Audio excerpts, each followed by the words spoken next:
Welcome to the stream.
Hi, Brienne. Welcome. Welcome, guys, to the live. Welcome. We're going to get some background music playing real soon. Welcome, humans. Hopefully. What's up? Make sure y'all get the likes up. Appreciate y'all for coming. Appreciate y'all for tuning in. Let's see how many people we can get to be a listening ear, though. How many people? We're humans. you know? So welcome to the live, y'all. There's a few things that I want to discuss today. It's getting real out here. It is getting real. Okay? Obviously, y'all see what's happening in the news. It's so many things happening. Honestly, a lot of things is happening all at once. Shout out to my mod, my husband. He is moderating in the live. So y'all, please stay on topic or you'll be removed. Yep, expeditiously. You already know. Y'all need to stay on topic. Don't come in here saying no disrespectful things. Don't come in here off topic. Don't do that. And if you think that you're going to disrespect me, I want to be rich. You'll be removed immediately. This is a great topic for you guys to engage in if you want to engage. If you believe that we live in a scripted world, a fake world at that, everybody's turning fake. Everybody, I'm sure y'all, have to experience that nowadays. It's a lot of brainwashing still going on. People, it seems like, it seemed like if you ain't with it, you ain't with it. You ain't got it. You ain't got it all together. So, y'all pay attention to this live stream today. Because it's going to get real. It's going to get real uncomfortable for those of you that can't handle the truth. Yep, everybody reading the script. Everybody's sorry. You know, I'm so sorry. Everybody's sorry. Everybody understands. And I'm not, talking about anybody specifically. I'm just saying, whole world reading from a script. Everybody say the same thing. Call me anytime. I got you. I'll help you. Then when it get real, they know where to be found. They hearts then turn real cold. Welcome to the live. So the other day we reacted to PP drawings. You know, his video is going around and getting a lot of attention about, people not being human. People not being human.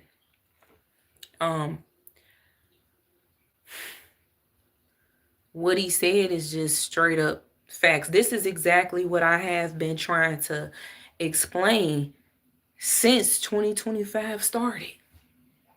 I've been trying to explain it, but I just couldn't even put it into words. I'm just like, man, people is just so weird. If y'all go to my live streams from earlier this year, or my live streams from, my videos from earlier this year, you're going to see I talk a lot about people being weird. Like, it's just unexplainable. It's like, what the heck is really going on? I got questions and I need answers now.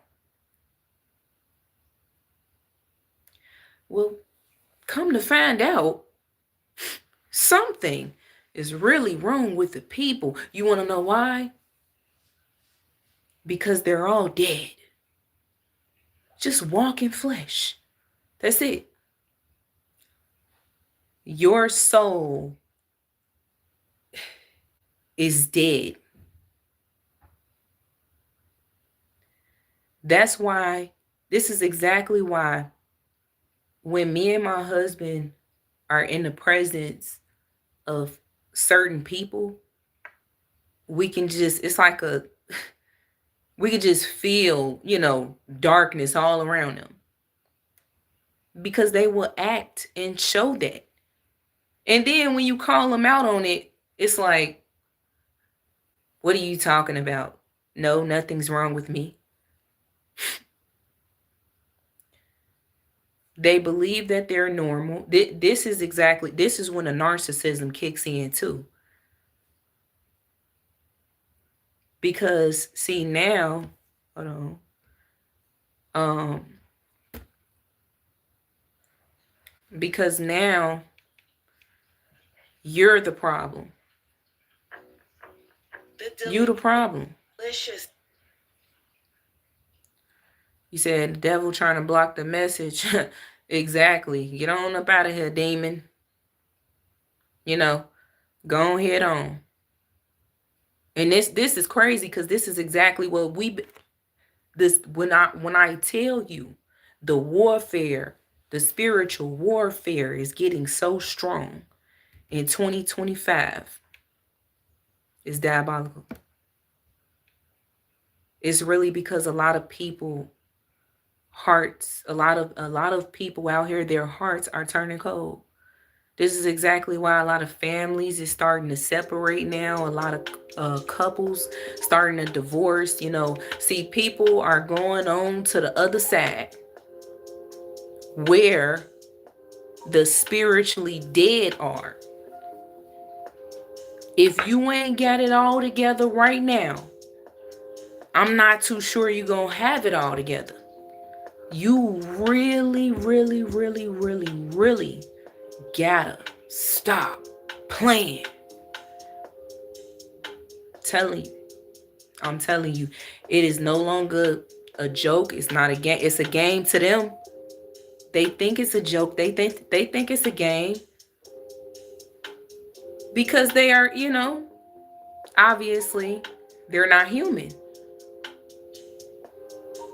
Their soul been dead.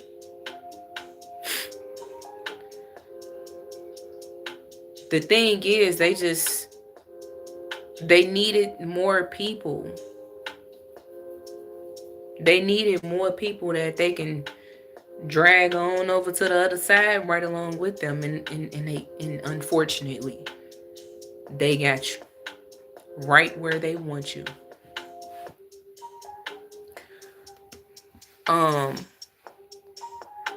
You said the spiritually dead, just a bunch of walking bodies with voices and faces. Ain't too many real ones left for it. You hear me? You hear me? I want to break this down in the best way possible to get y'all to understand that at this time in 2025, it is no longer any more games being played. You better get whoever you gonna get out of your circle now if they don't belong there.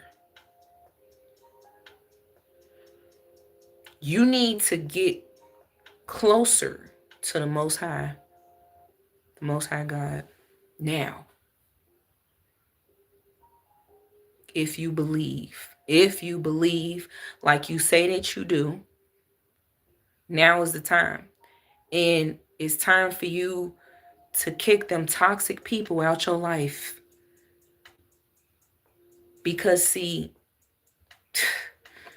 the toxicity in people is turning into a severe mental illness now. You know, it's turning into a severe mental illness because a lot of people that are toxic, they're blinded. Obviously, they're blinded. They blinded by the truth. They don't want to see the truth. They don't want to hear the truth. They don't even want you to tell them the truth. They're blinded. They okay with being blinded, and they okay with being toxic. And they just want to ruin your life. And the more that you keep them, and this is exactly why I got a video for y'all. The more that you keep them around you, they will continue to bring you down. Who said that you needed those people in your life? I'm sure it's a lot of y'all out there that really, really, really need people to get away from you. You want them to get away from you. The best way to do that is for you to take control at this point. Respectfully, though. Tell them to respect your space and respect the fact that you need your space. Toxic people will keep coming around if you let them. They'll keep doing that. But anyway, I say this to say,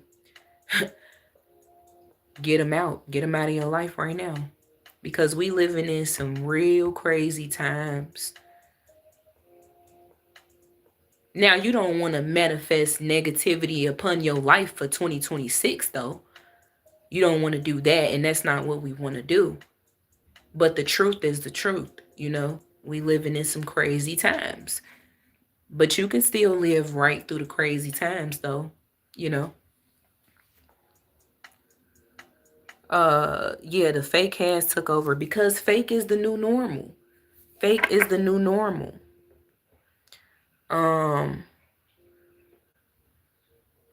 You said exactly. People are really okay with being casually evil for no reason. Everybody are robots and this world is robotic. Yes. You know it's crazy. Welcome, gangster. You know, they all say the same thing. They give the same advice.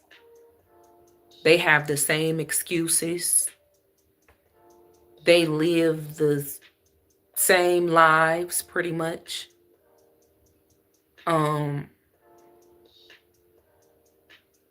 They want to chase after the same exact image, which is pretty much everybody wants fame. Everybody wants to be the top trending person, you know. And then you know what's crazy? It's getting out of control.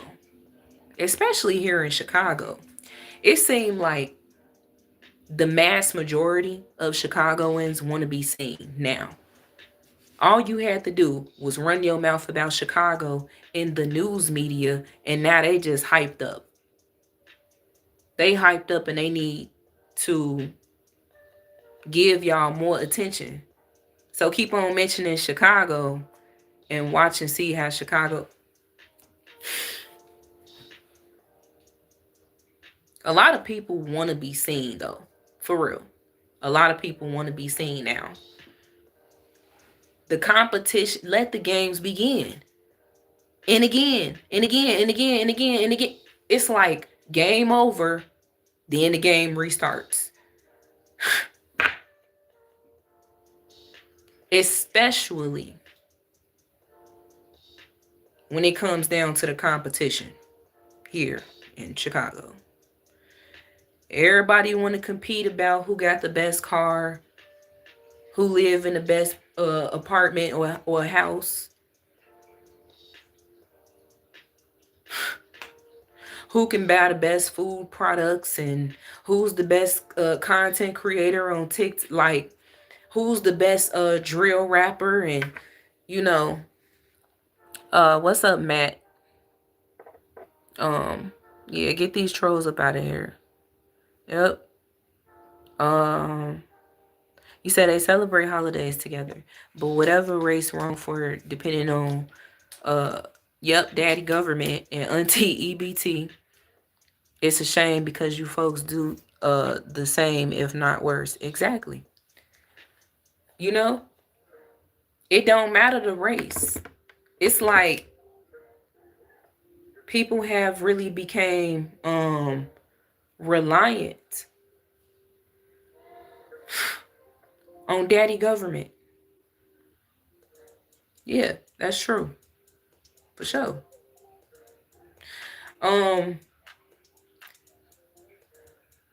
It's sad though how YouTube will put a lot of AI generated trolls inside of your live streams. It's sad.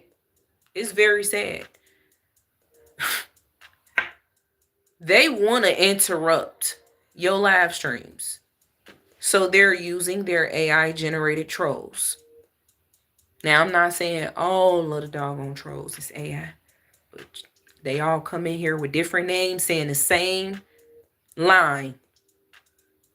And they are using that to interrupt the stream. Welcome to the live.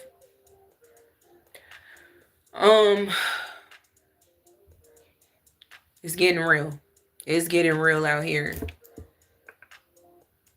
This world is scripted beyond fake. And what this say that we wrote down. Everybody saying their word is they bond. You got my word. I got you. And then you know what's crazy? They will say and do anything in their power, even when you try to tell them like, nah, it's okay. And you really only telling them like, nah, it's okay, because you heard that all before. You heard it before, and you heard it over and over again. And here we go with another person telling you the same exact thing that the last 20 people have told you. And they continue to say it to let you down because they enjoy letting you down. You know how a person enjoys letting you down?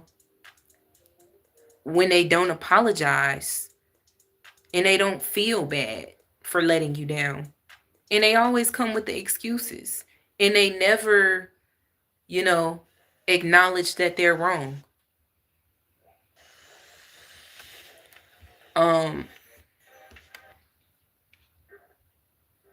What's up? Thank you. Welcome.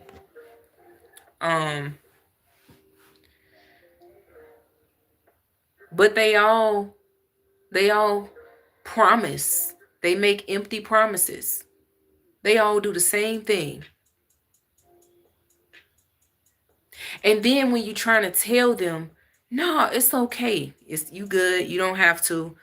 They insist. No, I insist. I promise you. And then they continue to push that on you so that they can leave that mark there, so that they can leave that door open.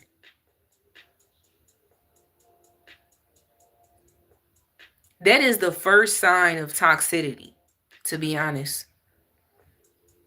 That is the very first sign of toxicity.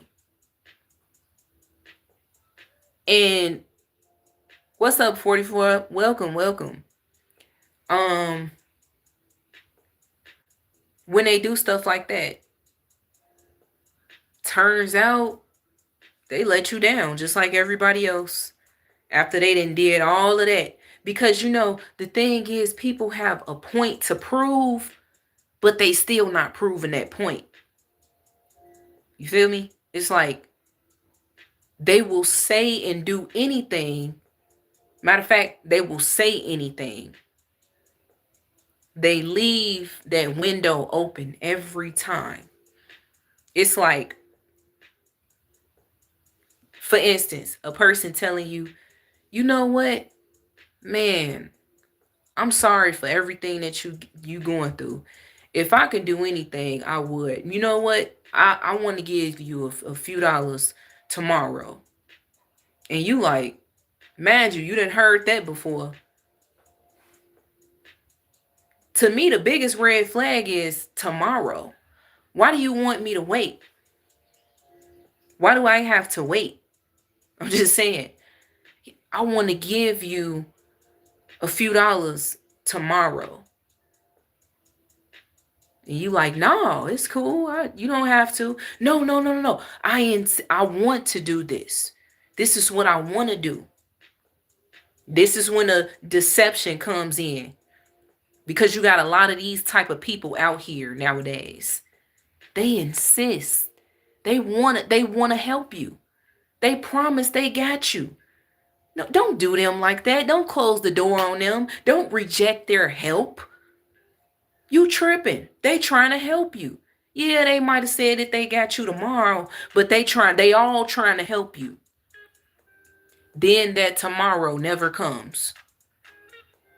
They enjoy letting you down.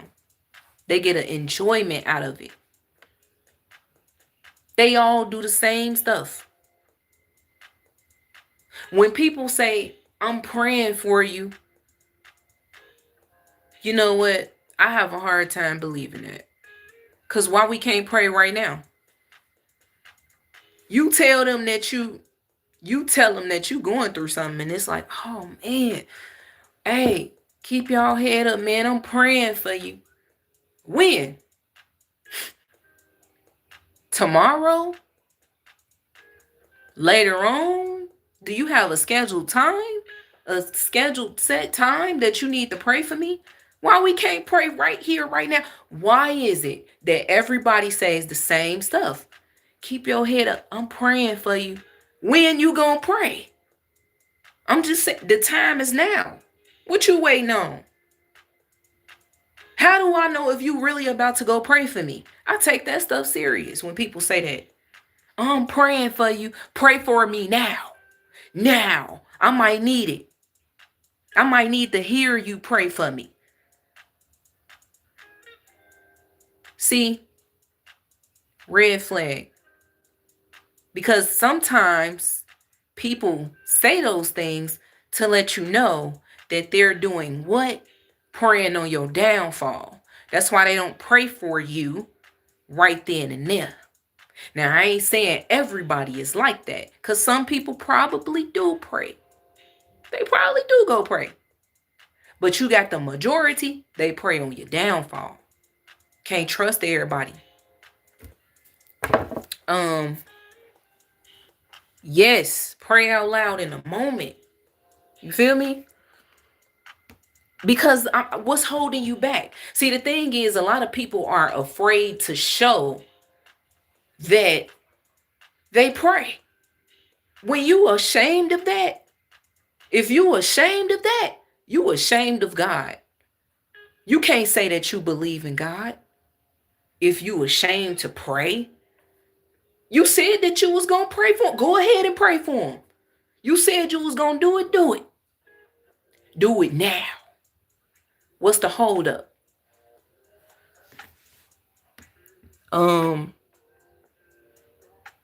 My bad, y'all. I'm late on the comments. You said when I say I would pray for someone, I pray when I go to bed. Hey, that's what I'm saying. Not everybody does that. You actually do got some people that really genuinely mean, hey, I'm really praying for you. And when they go home, they still think about you. They think about your story. They think about everything that the encounter that they had with you, and they really pray for you. People really be out here playing with God, talking about, I'm praying for you. You ain't praying for me.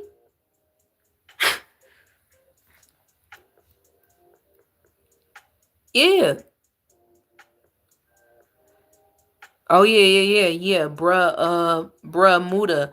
Yes, that's exactly what we talking about. Fake people, NPCs, man. You said how you trying to prove to me your word is your bond, but the whole time I really meant your word. Like, yo, man, barely made up. How do people feel knowing they let someone down? You know what I'm saying? Yes, they will. They'll pray a downfall. Uh, Mick Rogan, thank you. I appreciate that. The 100. Um, you know, how do you feel when you let someone down? That's what I'm saying. That's one of the biggest red flags to me, when someone knows that they let me down. And instead of them coming to me with accountability, saying, hey, I apologize for the other day, blah, blah, they just act like they never did that. They just continue on, talking to you as usual, as if that never happened. And then when you say, I want to talk to you about something, now they're talk to what we got to talk about. Now it's what we got to talk about. I want to talk to you about the other day, what happened, you let me down. I really waited on you. You know, now they're lost. They don't know what you're talking about because they told you their excuses already, and you didn't hear their excuses. They failed to take accountability. That's the thing, though. But you didn't hear their excuses. They wanted you to hear their excuses without them taking accountability. Because when you let someone down, you let them down. You know that. I mean, we know right from wrong. We're damn adults, hopefully. It's adults here. Off topic comments getting deleted. You're getting blocked out the stream. Johnny, appreciate it. Thank you. Welcome to the live, y'all. You said, unfortunately, the topic is below. So yeah. The topic is pinned below. For anybody that wants to know that what we're talking about, the topic is always pinned below. We live in a scripted world, y'all. I don't even know where to start. But the craziest part is how everyone not only says the same thing and they have the same excuses, they move the same way. They all going in the same direction at the same time, and that is to work. They all on the expressways jammed up at the same time to do what? Get to work and get their kids to school. At the same time, every day, Monday through Friday. Everyone hates Mondays. Everybody hates Mondays. Everybody takes off of work the day before Thanksgiving. Everybody takes off work the day before, Christmas. Every school is on winter break around the same time. every job is hosting a Christmas party or, Thanksgiving party or something. You said I hate Mondays because I'm always tired. Is that because you turn up over the weekend? Why do you hate a day that can't hate you back? Why do y'all hate a day that you're able to wake up on? I'm just saying. You ain't thanking God that you woke on Monday? Because it's people that actually didn't get a chance to wake up on Monday at all. You stay up way too late. So why you blaming Mondays for you staying up too late? Why do you have to hate a day that simply can't hate you back, though?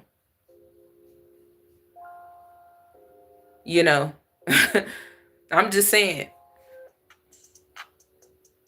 It's something to think about. Yeah, I'm just saying, everybody hates Mondays. Man.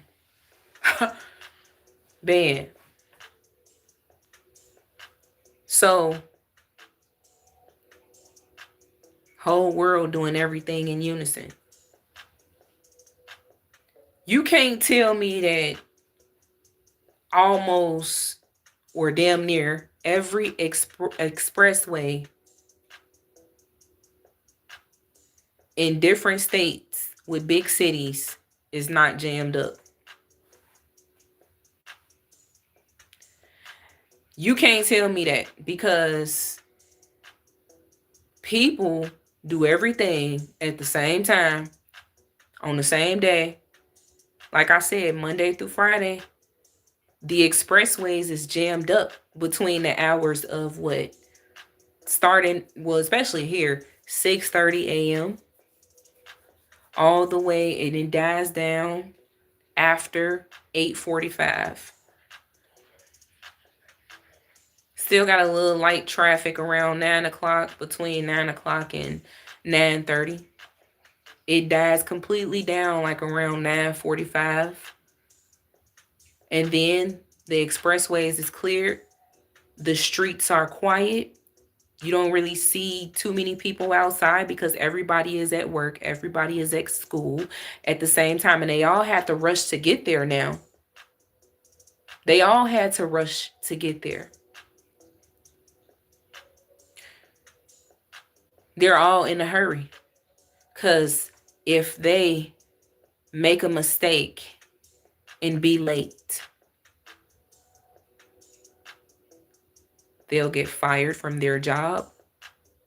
Or if a kid is late to school, they will have after school detention, or what is it? I don't even know how it goes nowadays.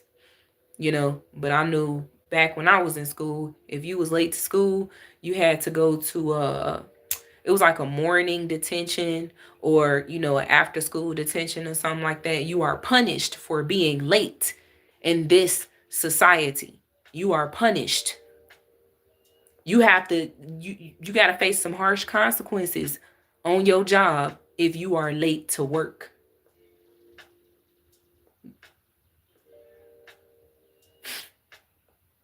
You say you own your own home, right? You a homeowner. Yeah, man, what the heck? The car note is all paid up. Y'all swear y'all got it all together, but you still in a hurry, and you still in a rush though. You still in a rush to get there just like everybody else is. You say you got it like that, you got it made in the shade. You looking forward to retirement, all of that. Y'all got y'all little savings. You got all that. But you still in a hurry, and you still in a rush though. You trying to get somewhere, but you really don't know where the hell you going.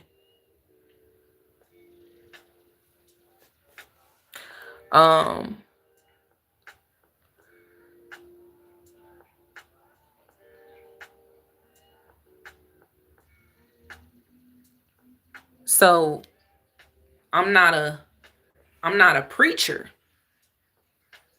Definitely not a preacher. But what I am doing on this channel, maybe you should go check out my other videos. Because what I am doing on this channel is speaking from experience. I'm speaking about the world in today's time. They come in here and they do stuff like this. Right.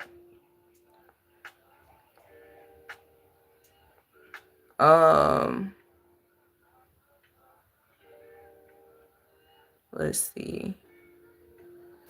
Yeah, so I'm trying to get caught up on the comments or whatever. So as I was saying, they do everything in the same breath.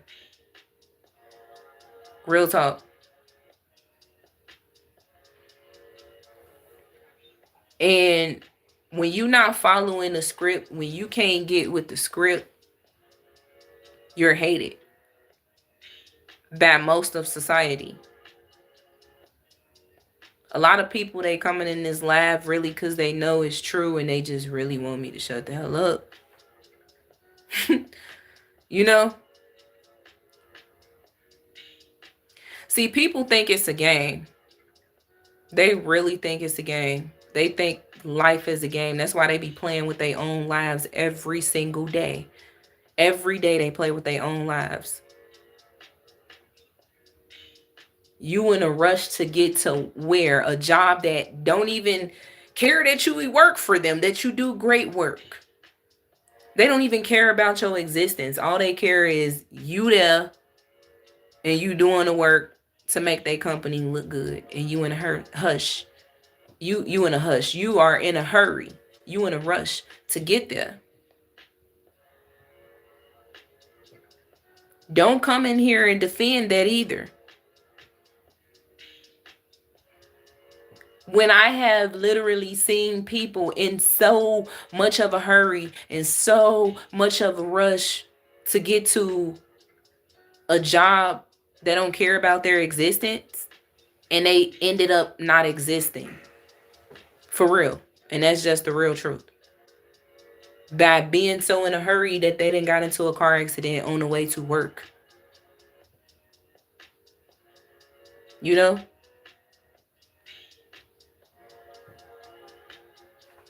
Got into a car accident on their way to work because you so in a hurry.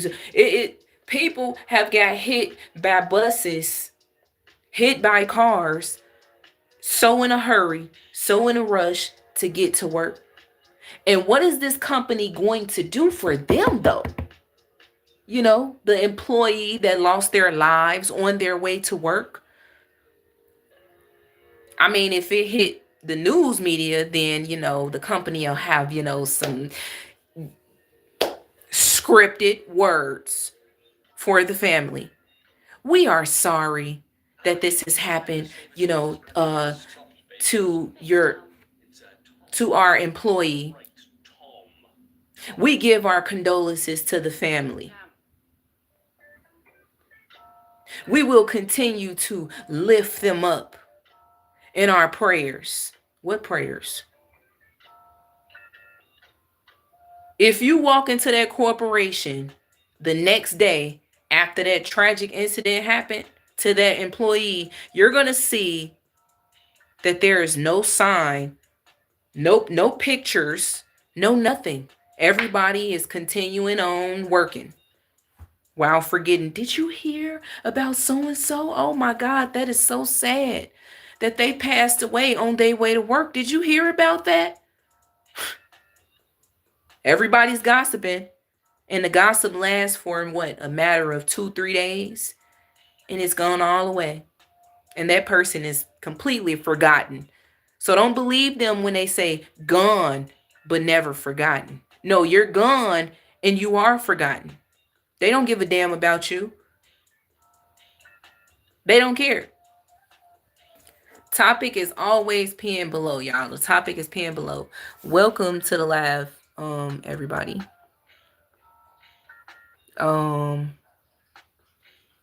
Right, line for a job, all of that. You know,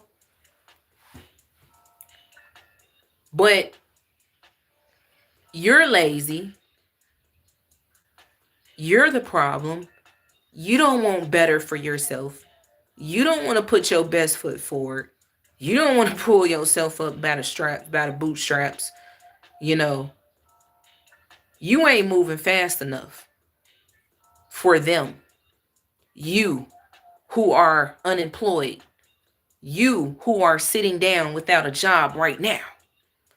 You ain't moving fast enough for these people that see you unemployed. You obviously not doing something right with your life if you unemployed in their eyes. You're not a good person if you're unemployed. You did something wrong. Stop blaming them. Don't blame the company. The company should not have to hold any accountability. You're the one that was wrong. You're the one that wasn't on time. What am I rushing for though? I can hurt myself rushing to a company. I can hurt myself physically, mentally, spiritually, rush into a company that don't give a hoot about me. You know? Uh right. You better run and please them folks so that they don't talk about you being unemployed. Yep. Welcome. Right. They replace you real fast. I'm just saying. You know, one is too many times to your employer for you to be late on their watch. You're making the company look bad. No, you just making them look bad. And they really just don't like you. You know, that's the truth. I am very sick and tired of a lot of these employers talking about, oh, you know, you're making the company look bad with how you're being late to work. Well, what do you want me to do? Tell traffic, hurry up so I can get to this company that don't give a damn about me. I mess around and end up in jail trying to rush, get to a company that don't care about me, that's going to replace me anyway. Rather, I die, I quit, I get fired, you know, they're going to replace me anyway.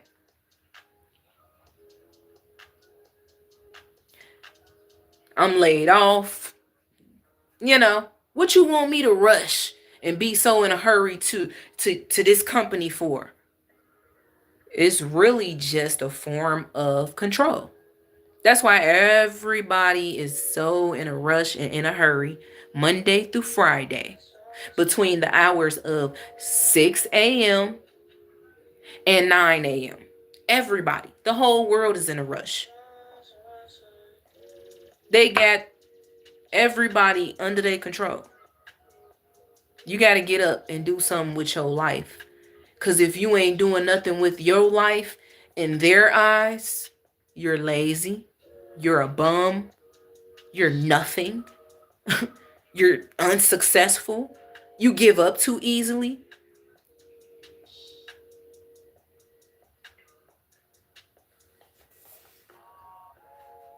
Yeah, scripted lifestyle. Yep, if you're not successful, you are worthless.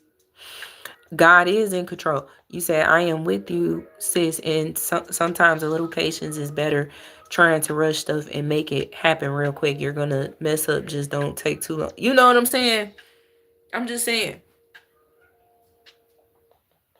Well, in my eyes, I feel like being patient overall is the key. Patience is the key. Patience is the key, because God got you. If you sitting here and you wondering, why is no job hiring me? It wasn't meant for you to work there. When they deny you, it wasn't meant for you to work there anyway. God got you. You got to be patient. You got to relax and be patient. Because when you're patient, good comes your way. Don't listen to them. They're living their lives according to the script. They're in a hurry and they want you to run with them. I had someone tell me, you can't fulfill your purpose without this is somebody told me this a long time ago.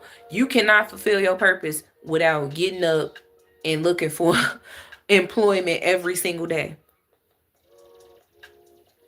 Reaching out to these employers to tell them to hire you. If they don't want to hire me, I can't force them. The only thing that I can do is all that I can do, which is apply and leave it at that. I have reached out. This is how you know that, the world was changing and stuff like that around 2020, because I kept applying to jobs, right? And I reached out to human resources and they all said the same crap, fed me the same crap. Yeah, things is just moving slow and, we're not, but you hiring though, right? They swear up and down you gotta, reach out to human resources and they'll pull your application. Yes, I have tried that before and it has worked. It does work, but it depends on the person. In 2020, a lot of those people that work in the human resources department, they all kept saying the same thing. They sounded the same way. Man, if I was able to literally see them in person, you can just hear the anger. I mean, you can see the anger. What's up? Welcome, y'all. He said, just a heads up, super chat. Yeah, if anybody is interested in donating to the channel, you got the Cash App is pinned below next to the top. If you want to, if you are considering. Other than that, you can hit the like, you can subscribe, you can engage. Any form of support is welcome. Any form of support. Patience is the key to life, everyone. No need for anything to be a rush. I'm just saying. No need to be in a hurry. No need to be in a rush. You gonna get there. You gonna get that job, You're gonna get it. It's gonna come your way. A lot of people,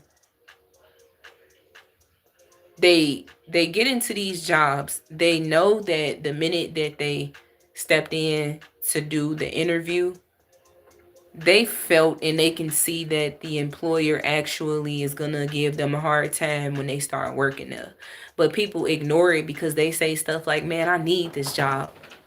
This good money right here. $20 an hour. I need this. And I get full-time hours. I need this. So they ignore the fact that they must bow down to this company in order to stay in that position. They ignore that. They don't even want to continue to believe it. All they know is, hey, I'm going to be at work on time every day. I'm going to do whatever I got to do to keep this job. Even though their kids need their attention.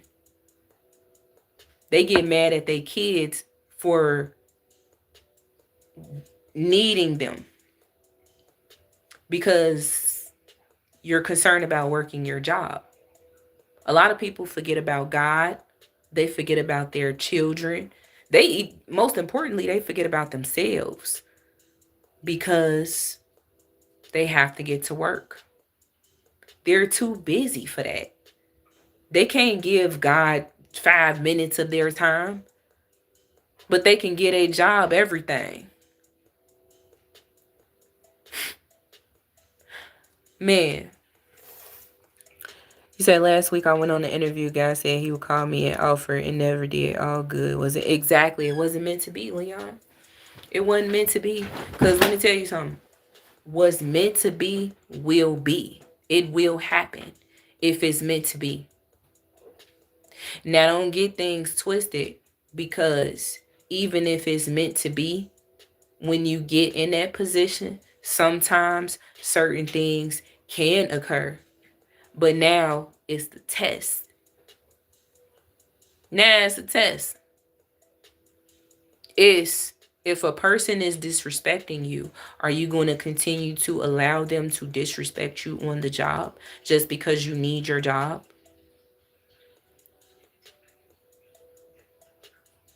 What you gonna do? Because a lot of people ignore disrespect on a job so they can keep their jobs. Because they don't want to lose that job that's paying them $20 an hour.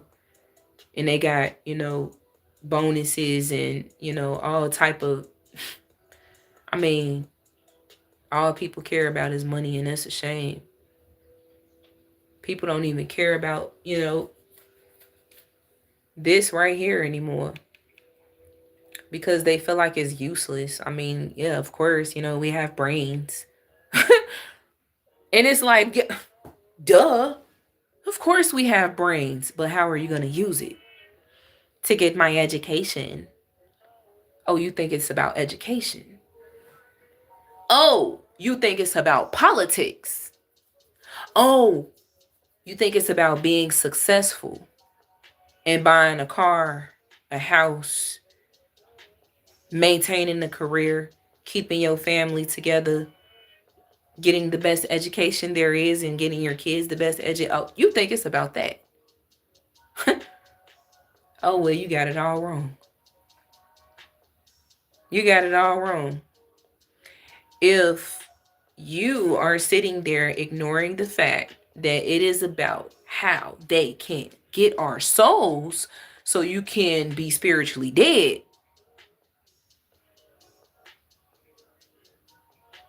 what do you think? They are some sort of entity?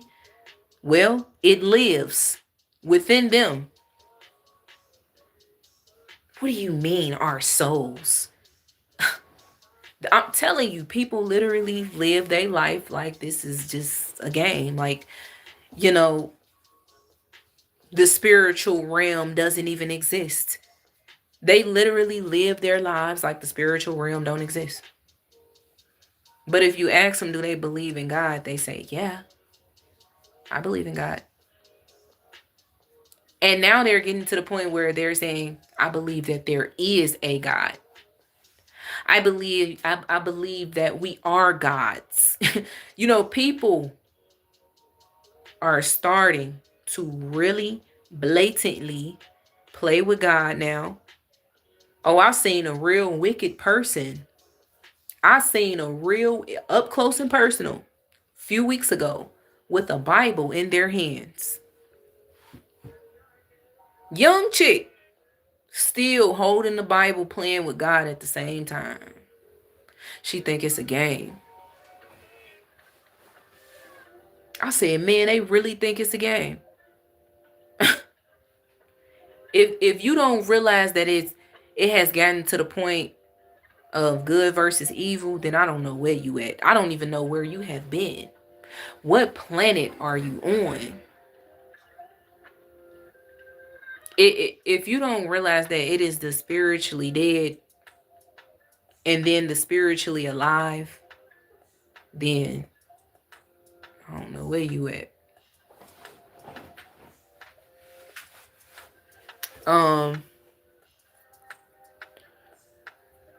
You said exactly, they believe in a higher power.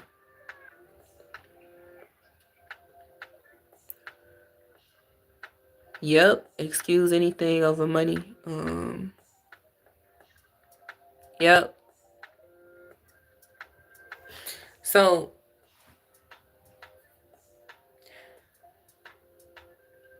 we gonna get to these videos, man. And I know it's almost an hour later. I've been talking a lot. But man, I'm not sure if y'all all see what I've been speaking about. I'm not sure if y'all see that. If y'all hear it. People, they act the same, they do the same things at the same time. They all use the same excuses. They all say they praying for you. You know, everybody in this world now wants to be a damn influencer, a content creator. They want to entertain. Apparently, it's all about entertainment.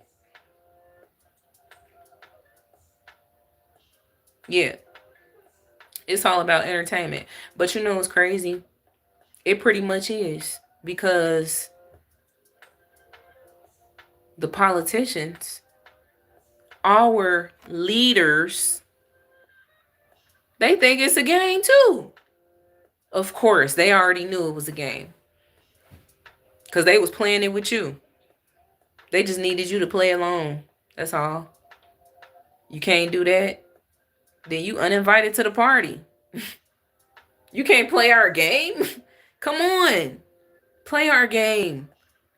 And when I tell you it's getting blatant, they are showing y'all, that they playing with y'all.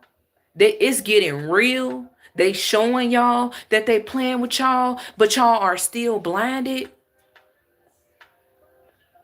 Because y'all think it's a game too. At this point, you think, hey, well, let me get my popcorn then, you know what I'm saying? So I can play along too.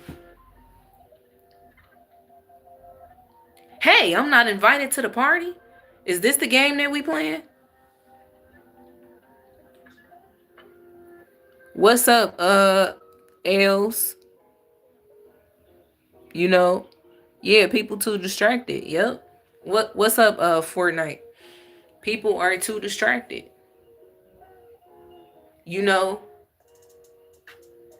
all the parents out here in this world, a majority of them are too distracted. They so distracted. They so in a hurry that they pay their kids no mind. They give their children tablets and phones and every electronic that you can ever think of. They wouldn't even mind if they kid bring a robot friend home. Because they too distracted themselves, so they don't care what their kids is doing. Kids going outside all time of the night, 12 midnight, 1 a.m., 9, 10-year-olds. Going to go spend a night over they friend's house, never coming home. Always gone, thinking they grown. Thinking they grown because their parents allowed them to be grown. Their parents is pretty much letting their kids raise them by themselves if the school ain't doing it. If the tablets and the phones and the television ain't doing it. Telling you, y'all better get y'all kids out of these electronics now. Now. For real. That's how real it's getting. Get them out of the electronics, out of the TV, all of that.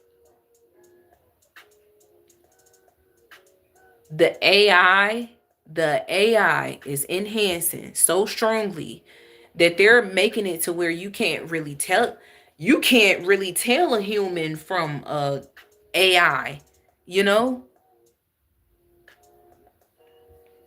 I saw this video of Tupac. Somebody used the AI Tupac, and he was there. I'm not sure if y'all seen this at the Warriors. What is the basketball game? The Warriors basketball game, and it looked like the actual Tupac, and his mouth was moving. He was talking, and I said, I'm thinking that y'all. I'm thinking Tupac was alive. I'm thinking they found him and he didn't came to the game. I'm looking like, oh snap, let me go see if this is a trending topic on YouTube. What, they done found Tupac?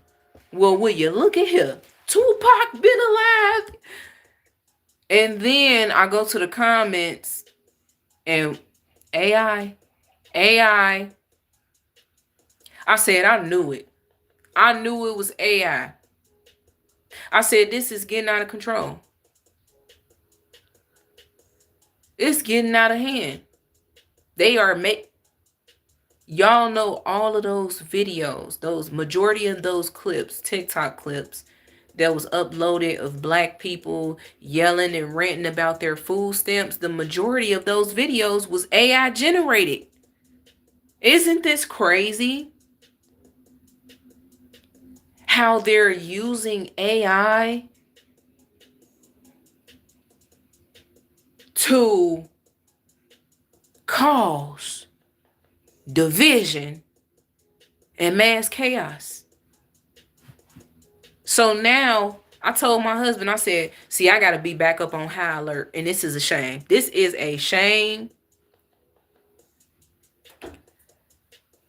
that AI is AI content creators. This is a shame that it's AI generated comments. This is a shame. Well, it's the devil's devices. What did we expect, right? Now they playing with us. Now they really playing, and they really playing to the point where they ready to take this to the next level. Next level. They sick and tired of playing with y'all for real, playing. Notice how, I'm not sure if y'all heard about this, right? We're gonna get to these videos soon, man. Just give me a second. Notice how they took what was it? The beginning of was it October or November when the food stamps, the government shut down? October, right? It started October. Government shutdown started in October, and it ended right before Thanksgiving or something like that, if I'm not mistaken. They told y'all they was gonna not give you your food stamps. You flipped out about that. They turned around and they gave you your food stamps. No, we wasn't gonna give you food stamps. Yeah, there y'all go. We gonna give you food stamps. Shut the hell up. We gonna give you food stamps. I don't want to hear all that rah rah rah rah rah rah rah rah rah. We gonna rob the stores and we gonna shut the hell up. When we give y'all food stamps, y'all gonna shut the hell up. For real. And that's exactly what they did. They gave you your food stamps, you shut the hell up. Just like they wanted you to. Then you recorded yourselves going into the stores, excited, happy, making TikTok trends and stuff, talking about, yeah, got my food stamps. How much y'all get? This is a game to y'all. And y'all sitting up here talking about, oh, they playing in our faces. You playing right along with them. They took away your food stamps and gave them right back. Well, they told you they was going to take it away. And you went right off of their word. You didn't even think to yourself and say, well, let me just sit it out and see if it really happens. Let me go ahead and see how I can get some food. Matter of fact, let me get some food together that I already got in my house. You ain't think like that. You say, oh, since I ain't getting my food stamps, ain't gonna be no Thanksgiving then. Like you doing them a favor. They don't care. But at the same time, they do. That's why they gave you your food stamps. So you can go on, get your Thanksgiving dinner and stuff and give them back the money that they gave to you. Mind you, the same stores that you spending your money at were the same stores that was told not to help you with the deals and stuff like that.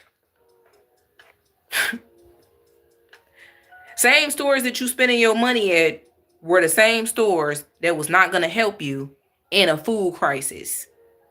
You spent all your money there, they wasn't going to help you.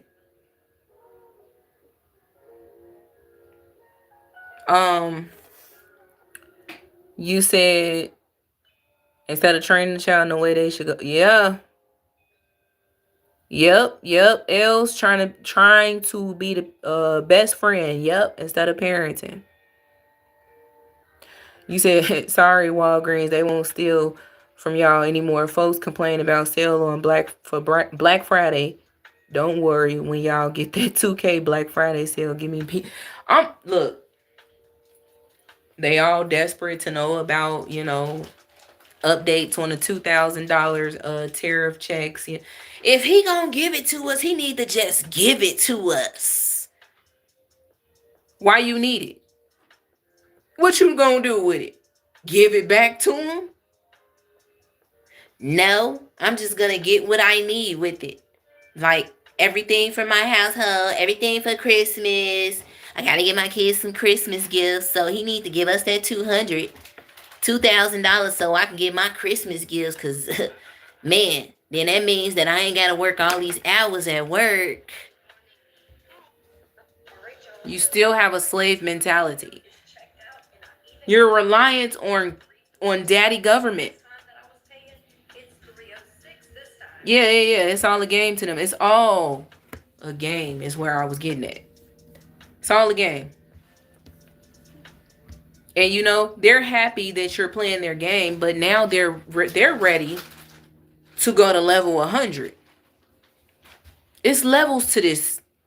It's levels to this. And they are ready to go to level 100 now. Now, will you continue to play their games? I'm sure a lot of y'all will. This is really reminding me of the Squid Games at this point.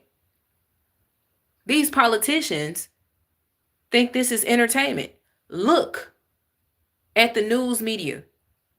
They think it's entertainment. And the majority of them is using AI too. They literally are playing right in y'all faces. And they know y'all ain't gonna wake up. They know majority of y'all ain't gonna wake up. Some of y'all gonna claim y'all woke up. You only fake woke at this point. You're halfway woke because you want to follow the trend. You say they ain't having no Black Friday, the Black Friday, you ain't doing that, no buy, whatever that stuff is. So you want to go along with the trend.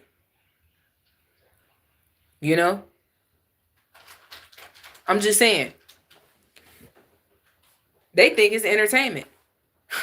Look at Trump cussing out the reporters, calling them are you stupid? You must be very stupid. This is exactly why, we're considering taking you guys off of the air. I'm telling you, he think it's entertainment. Because he's an entertainer. He's an actor. The president of the United States is an actor. He's an actor. And, let me guess. I can only imagine what people are thinking. So, actors can be presidents too. Man. Well then, if that's the case, my little daughter, my toddler, can be the United States president too. I could too. Why can't I? Why can't I be the United States president? Why you won't vote for me? Oh, I'm not entertaining enough.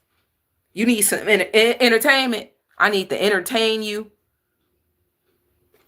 Well, I need to be a celebrity. I need to already, be a politician. I need to be somebody, pretty much. I need to just be heard of. Then I can probably be the United States president. Don't give me that crap. This man got how many felonies? Come on, bruh. And y'all still rooting them on. Go, Trump. Go, Trump. Go, Trump. Man. But y'all sit here and y'all scream and yell out. Send in those National Guards. Clean up that crime, Trump. Huh? He's a criminal. And damn near everybody that works on that side is. Right. How can he like little girls and go and watch them undress and be a U.S. president at the same? You trust him around your kid? So let me ask y'all this. If you was to bring your little girl or your little niece or your little granddaughter or your whoever around this man, would you trust him around your relative, your little relative, you know, under the age of 18, just because he's the United States president? He can be around my children. Oh, you sure about that? You know, the facts is there. You still gonna ignore that? Y'all are just as sick. I'm gonna be honest with you. Majority of these damn politicians are very sick in the minds. And yes, they touch and feel up on little children, and they get an enjoyment out of it because they're sick. And you about just as sick if you turn your head to the other way because you just need to be noticed.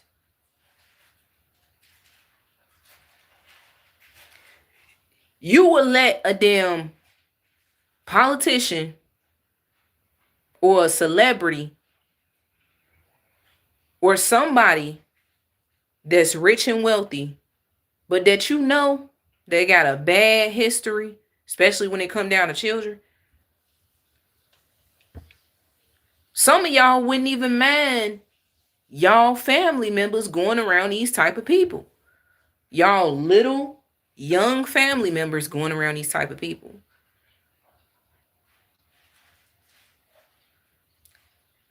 I mean, I don't even know if I explained that right.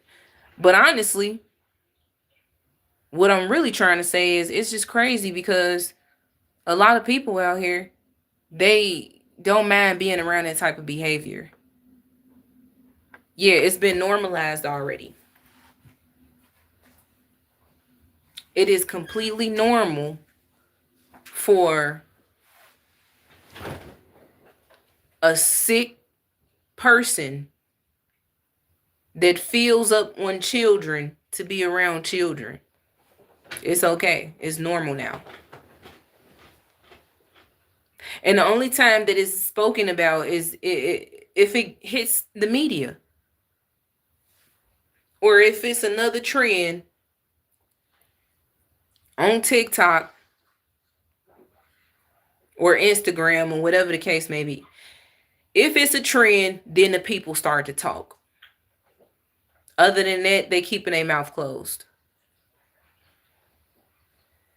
If everybody boycotts Walmart, it's a trend. Everybody gonna be boycotting Walmart then, you know? So, wait, hold on. I got a question. No, we getting off topic because we were just talking about one thing. But this is my question to y'all people. Are y'all still boycotting these stores? Or was it just for Black Friday? And now you back there spending your hard-earned money again. Same hard-earned money that you screamed and shouted that you wouldn't spend on Black Friday. I ain't spending my money on Black Friday. They will not get my money on Black Friday.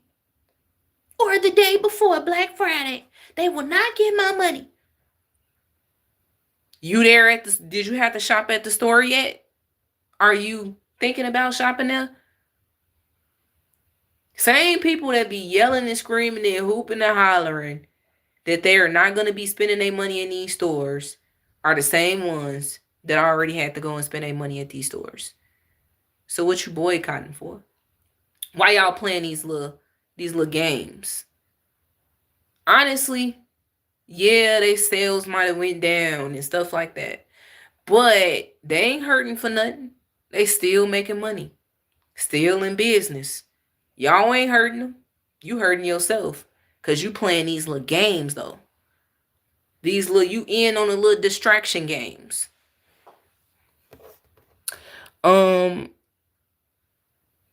Exactly. Nobody rooting for God like they root for Trump. Yep. Okay. All right. I did a lot of talking, and I'm gonna go to this video. So this is a land. Okay, you know what? We're gonna start from this one. So this is a video. I mean, this is a movie actually that I had seen in my algorithm, and I was just so interested, and I'm like, I want to watch it. So I kind of watched a little bit of this movie last night. Very, very, man, it was crazy because it's like everything that we experiencing right now. The name of this movie is called 2149. Now, we ain't gonna watch the whole entire movie, so I don't want y'all thinking, oh, no, I ain't finna stay on here and watch a movie. No, we're gonna watch the first, I think it was like the first 3 minutes or 2 minutes. But I just need y'all to hear what the person was saying in the very beginning. The person that was speaking. I want y'all to hear what they was saying that happened to the world in the beginning of the movie. So it's like the first like 2 minutes, I believe.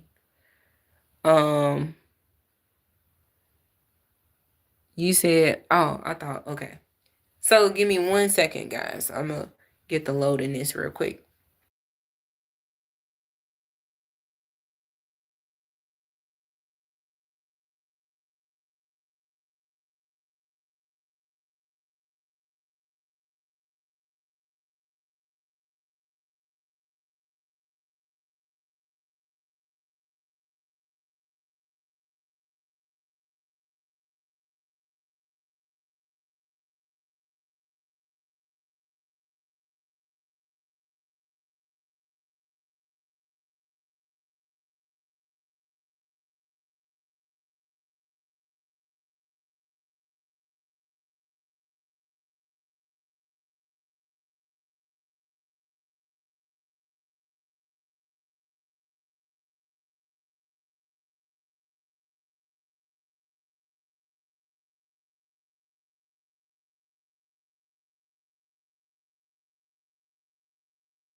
All right, here we go. Pay attention, y'all. Just listen. The name of this movie is called 2149, The Aftermath. The year was 2149. It had already been 9 years since the greatest war of all time, which ended in massive chemical warfare. Lakes and rivers dried up. Governments fell apart. And billions of people died from the poison in the air. The only survivors were people like me, lucky enough to live in a sanctuary pod. Well, I wouldn't characterize my former life as lucky.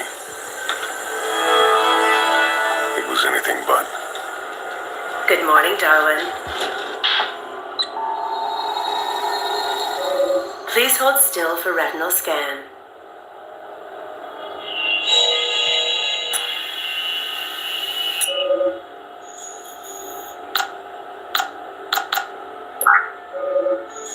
Resident KR201 is asleep.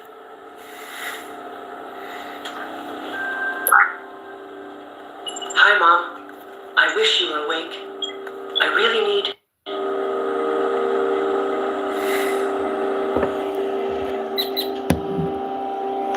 want to talk to you.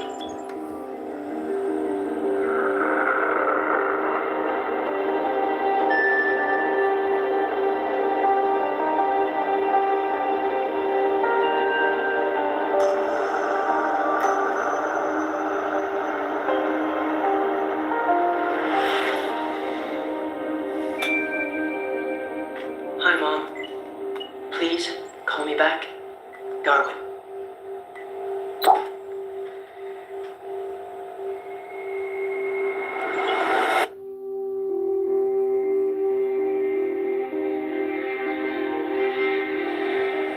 Would you like your shower now, Darwin?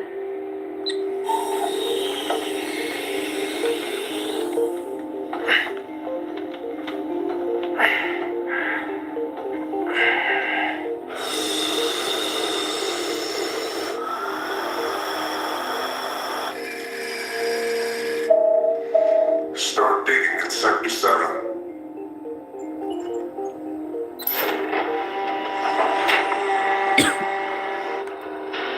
Now, y'all know what's crazy? This is his everyday life. He sits in front of a screen all day. If this is what he has to do, he has to work. This is the year 2149. He has to work. He can't go outdoors and do it. He has to stay behind the screen and do it. He has to order his food through here and it comes through and it's slop, all of that. You just pay attention, guys. But this is his job. This is what he has to do. As with any great disaster comes opportunity. At least that's how the world authorities saw it. In exchange for food, entertainment, and shelter, we were put to work mining for rare minerals used to build more sophisticated pods.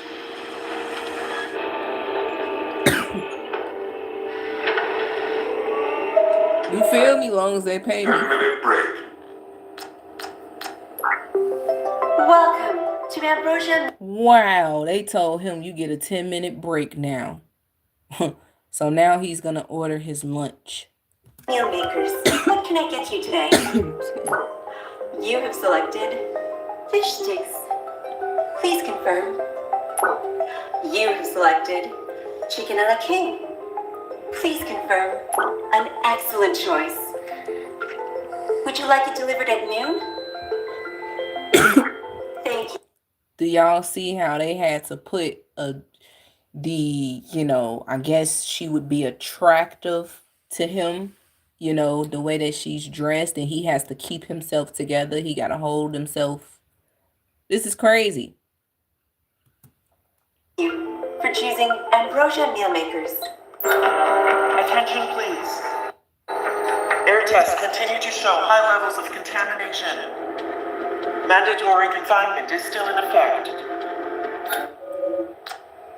You will never be able to get enough of Tarflor, the most addictive game ever made. Can you beat the computer? There's his lunch. Look at that. Back to work. Wow.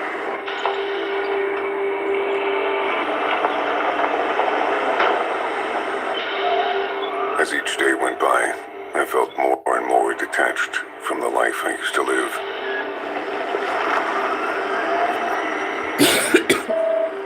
End of workday.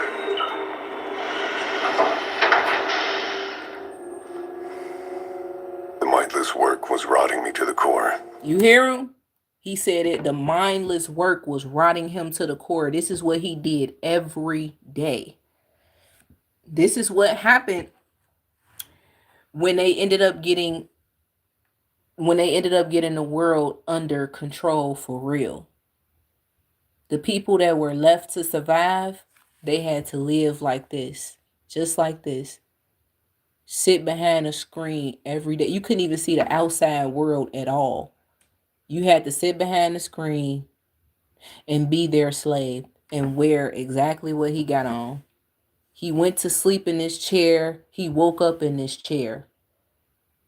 And then when he would get up and move around, he was slumped over. From horrible posture, obviously. He had to sit in this seat for what he say, 9 years? And stare at a screen. You wake up staring at a screen, you go to sleep staring at a screen. You order your food from the screen, and it pops out and it's slop.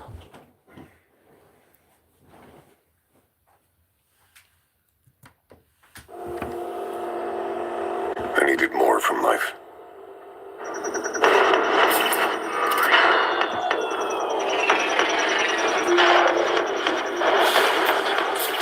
The only reprieve was unlimited gaming.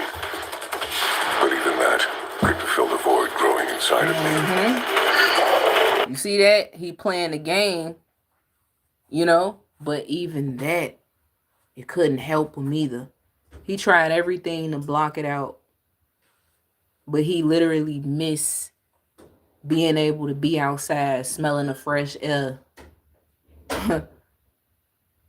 This is what happens when y'all stay stuck in that mindset, man. This is exactly what happens. When you ain't got God close to you at all, this is what happens. Let's watch a little bit more.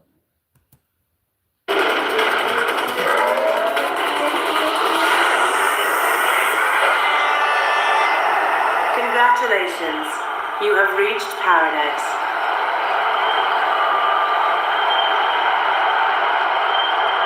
He looking like, wait, did I just get excited? I haven't got excited in a long time. I still can't even feel excitement.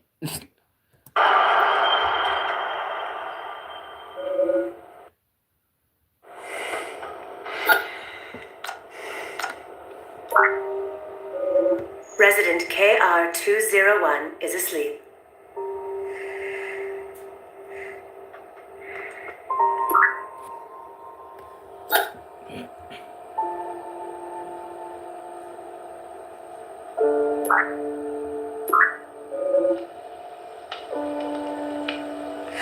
Everything is done through the screen. Jesus Christ. Y'all stare at y'all screens. I just gotta say this. Y'all stare at y'all screens so much, man. Is this how y'all want to live, bro? And by the way, if anybody wants to go and watch this movie on YouTube, I highly encourage you to do so. It is free on YouTube. It's a reason why they put it here, why it's here. Obviously they're trying to tell us something. So far we watched 6 minutes of it, and the name of it is 2149 The Aftermath. Y'all go watch that. We're gonna play like a minute or two, and then we're gonna go on to the next video.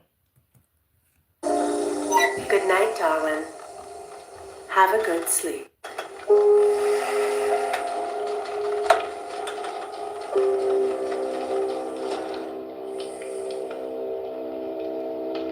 My father left long before the bombs dropped, leaving my mother with a devastating choice to make.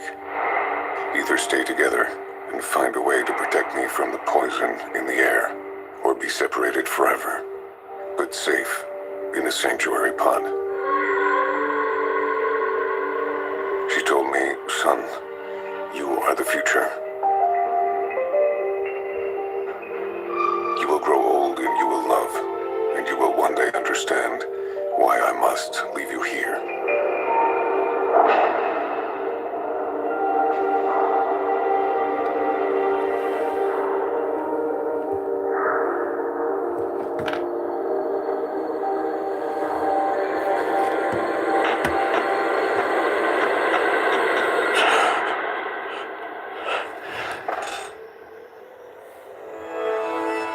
Good morning, Darwin. I hope you had a good sleep. Imagine waking up hearing a doggone robot telling you good morning, and going to sleep hearing a robot telling you good night. Imagine hearing a robot every day of your life that doesn't give a shit about you because it's a robot. Imagine. Is this the life that y'all really want? Because I see a lot of people just walking in this direction. They already living in this. They already living this right now. A lot of y'all sit behind y'all screens all day. I know somebody just like this. They sit behind the screen all day long. And they wait, and they wait, and they eat. They mope around the house. They lay back down in the bed and go to sleep. They wake up looking at their screen. They go to sleep looking at their screen. But all they know is they get paid on the first of the month. They get paid on the first of the month. Every month they get paid on the first of the month. They don't have to do anything, you know, because they're retired. But they literally get no enjoyment out of life at all. They're always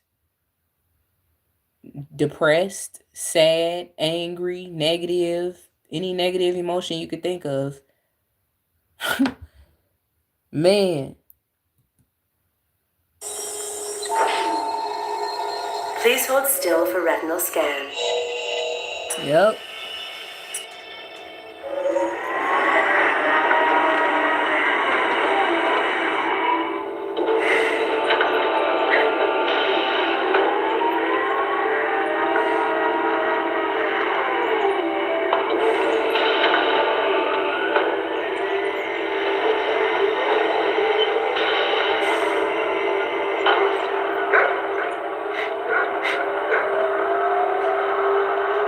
You hear a dog.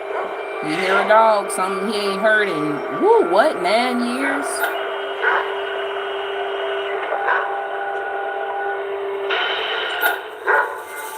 Oh, that's a coyote.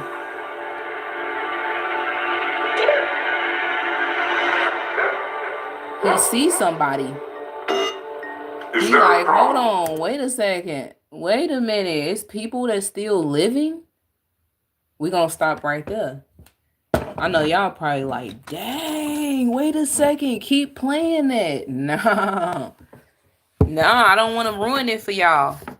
We just watched 8 minutes of this movie, and y'all should go watch the rest when you get a chance. It's called 2149, The Aftermath. It's a free movie on YouTube. And it's really good, I must admit. And it's crazy at the same time. But man, I'm telling you, if y'all don't get it together, that's how you'll pretty much be living.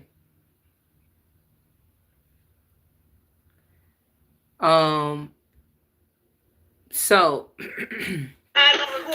every video that I'm playing is pretty much aligned with what I'm speaking about. You know, we live in a scripted world. We live amongst the spiritually dead. And I'm telling you, man, we really live amongst the spiritually dead. People, when I tell you they are real robots, it's crazy. It's crazy. So this video that I'm gonna play, make sure you're getting the trolls out of here for me. Or matter of fact, I know he probably busy right now, so you know, I told y'all if you don't stay on topic, you don't get put up out of here. Okay, so you know, and when I say spiritually dead, the people that doesn't live with God in their hearts at all. Always mad, always angry, always got something to complain about. You know, can't never put God first. You don't even hear God's name come up at all. Just dead, all on the inside. And then, you know what's crazy? People so spiritually dead that they spirit just funky. It stank. They just walk in flesh. Moving and living flesh. Real talk. But I want to play this video. Name of it is called Trouble at Wendy's. So in the comment section of this video, there was a lot of people that was saddened with the employee. This obviously happened at a Wendy's or whatever. The employee was upset. The person that was purchasing the food, the customer, was upset. Whatever the case may be. But the employee was upset because the customer was recording her for whatever reason. I don't think I really paid attention to it. But all I paid attention to really was 2 grown 40 plus probably year-old women that's sitting up here fighting and arguing. I mean, it just looked so, I mean, I get it. This is what happens in the world all the time. There's plenty of videos like that or whatever, you know. But when I came across this, I was like, see, this is a shame.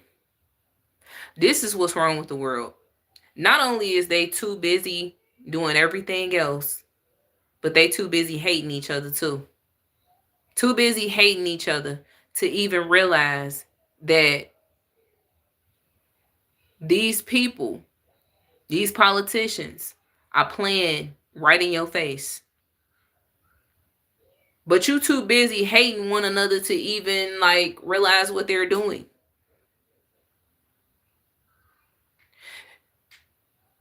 There's people that are abusing their power right in front of your face.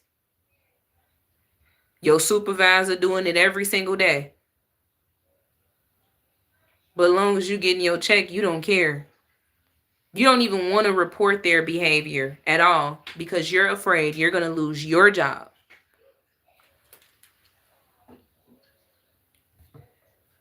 Let me stop talking before I get to really talking. And we're going to play this video. I gonna record you now because what I tell your ass. Yes, ma'am. Huh? I gonna record you now. Huh? Huh? I have nothing to lose. Nothing to lose, baby. Nothing to lose. Nothing. Nothing. Smile for the camera now. Flick. Flick. Hey. This woman looks like she is in her 50s, I guess. She look like she a grandmother. You know? And she's just in the drive-through window doing all of this. Oh, why you want to take it? Take it. How you want to take it? Bitch. Your mama. Don't tell her. Don't say that. Bitch. Don't say nothing. Hey, this uniform don't stop me, baby. And this headphone don't stop me either, baby. Why y'all record me? Uniform don't stop her. Headphones don't stop her. And you still recording her. And you're still, sitting there waiting for your food from this same person that's blatantly disrespected. See, this is exactly what is wrong with black people. For real. A person will disrespect the hell out of you. They'll spit on your food and you will still sit there and pay for it. Still. While arguing with them. I gonna record you now because what I tell your ass. Yes. So obviously it looks like she's upset because she's being recorded for whatever reason. My thing is, what I don't understand about people that get upset about being recorded. Also, we live in a surveillance ass country. Do you not realize it is 2025? Not saying that, you know, every people got the right to just record you secretly or something like that. But I'm just saying, like, people really be getting mad. Like, you recording me? Is you recording me? I can't even count on my finger how many cameras is surrounding you right now recording you. Look at behind her and look at those cameras recording her. Then she's upset because she sees a person with a camera in their phone actually recording her. But she's entertainment. Right now, she's an entertainer. And the cameras are looking right at her from every angle. But she's upset because there's a person that's holding the phone recording her. Not the cameras that's stuck up on the ceiling and on the wall recording her. That's why I don't understand why people be like, stop recording me. What are you recording me? Why are you recording me? Yes, I am. And about 50 other cameras in the same direction that you standing, it's recording you too. Real talk. Huh? I can record you now. Huh? Huh? I have nothing to lose. Nothing to lose, baby. Nothing to lose. Nothing. Nothing. I swear to God, I have nothing to lose. You want your food? Come back and move Huh? forward with Purdue Global. You still want your PurdueGlobal.edu. She's sitting there and she telling you, Angel Soft. I don't got nothing to lose. And see, a lot of people that say stuff like that, they don't mind, you know, being a criminal at that given second. You know, at that given moment, they don't mind being a criminal.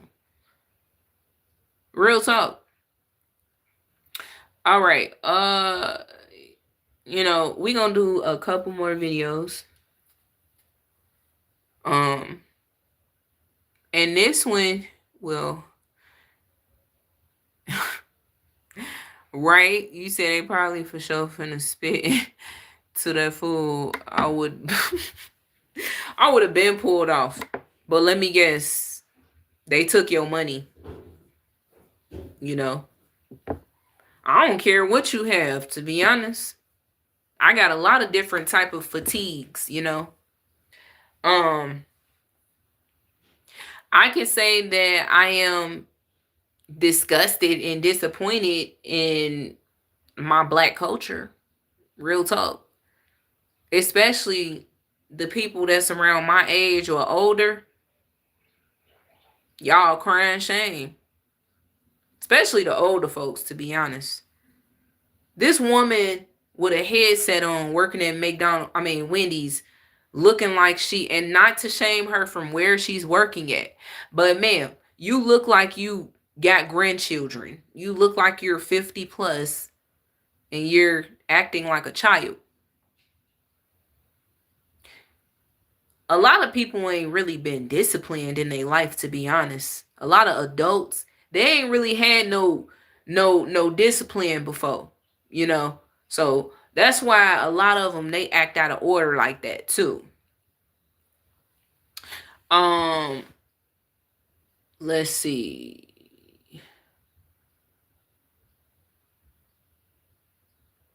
Okay, here we go. No, I'm sorry. No, we're gonna do this one. So one thing that gets really... Okay, so this YouTuber, I don't want to take anything from her. This is her stuff, her clips that she put together. Mercy in Egbu TV. I guess she's the African content creator or whatnot. So I always make sure I shout people out because I don't want to take their videos or anything like that and take any credit for the work that they do on their platform. I'm really like that. Because there's a lot of content creators that I follow. They don't do that. They just take people videos and they don't even like give them their credit and stuff. So anyway, you say I have a common sense fatigue. If it ain't even race anymore, all you MFers be lost. White, black, orange, you name it. I'm just saying. Real talk. I got all different types of fatigues. I'm so sick and tired of the certain things that black people do. I'm sick and tired of the certain things that white people do. I'm sick and tired of the certain things that Hispanics do. I'm sick and tired of the certain things that a lot of different cultures do. But that doesn't mean that I hate them either. It's all love. Yeah, that's why I'm going to be honest with you, like on this channel, I don't care what race is watching me, you know? I really don't. I don't discriminate. I don't say only black people because it is some content creators out here that be like only black people are welcome on this channel, you know. But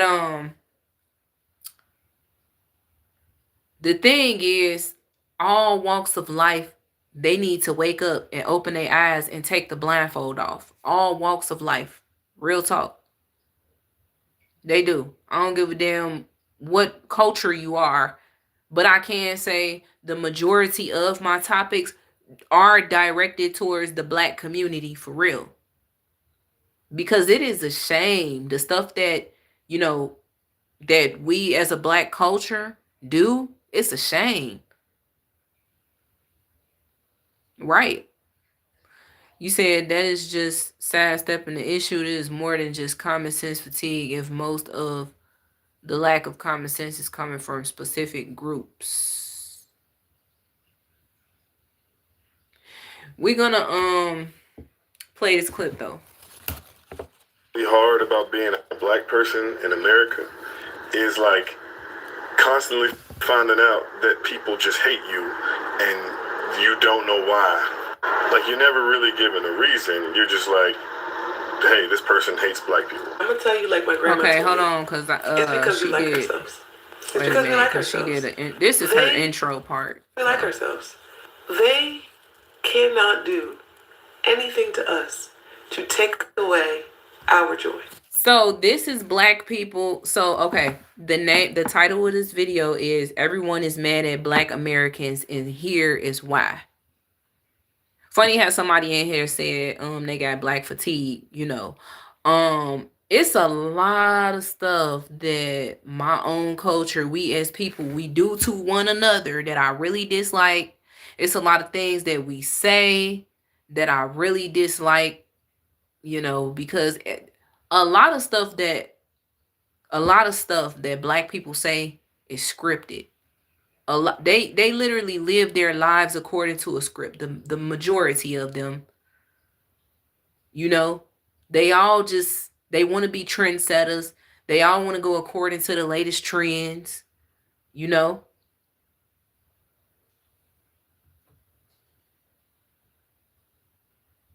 One second, y'all.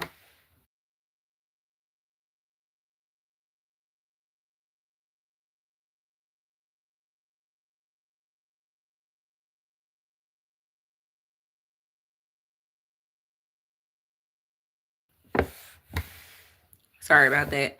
So, you said, for example, folks can say white people racist, but to be honest, I love white people, and this is a true example. Black culture is extremely bad, but man, what culture is better? It's, to me, just too many bad, weird, and strange. You feel me? Too many bad, weird, and strange people out here. I ain't gonna lie to you. To be honest, a lot of the strange activity comes from the black community, for real. For real.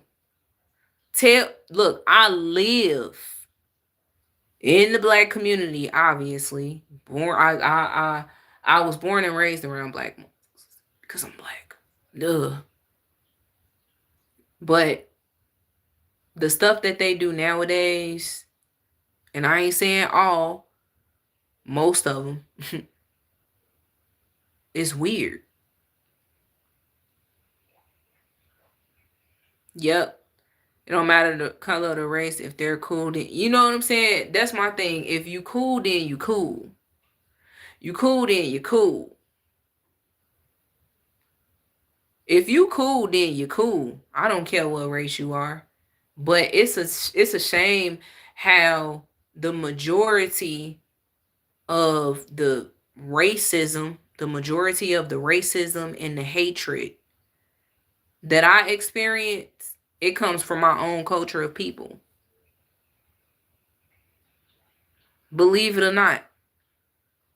Every time I tell another culture this, they be like, what? How is that even possible?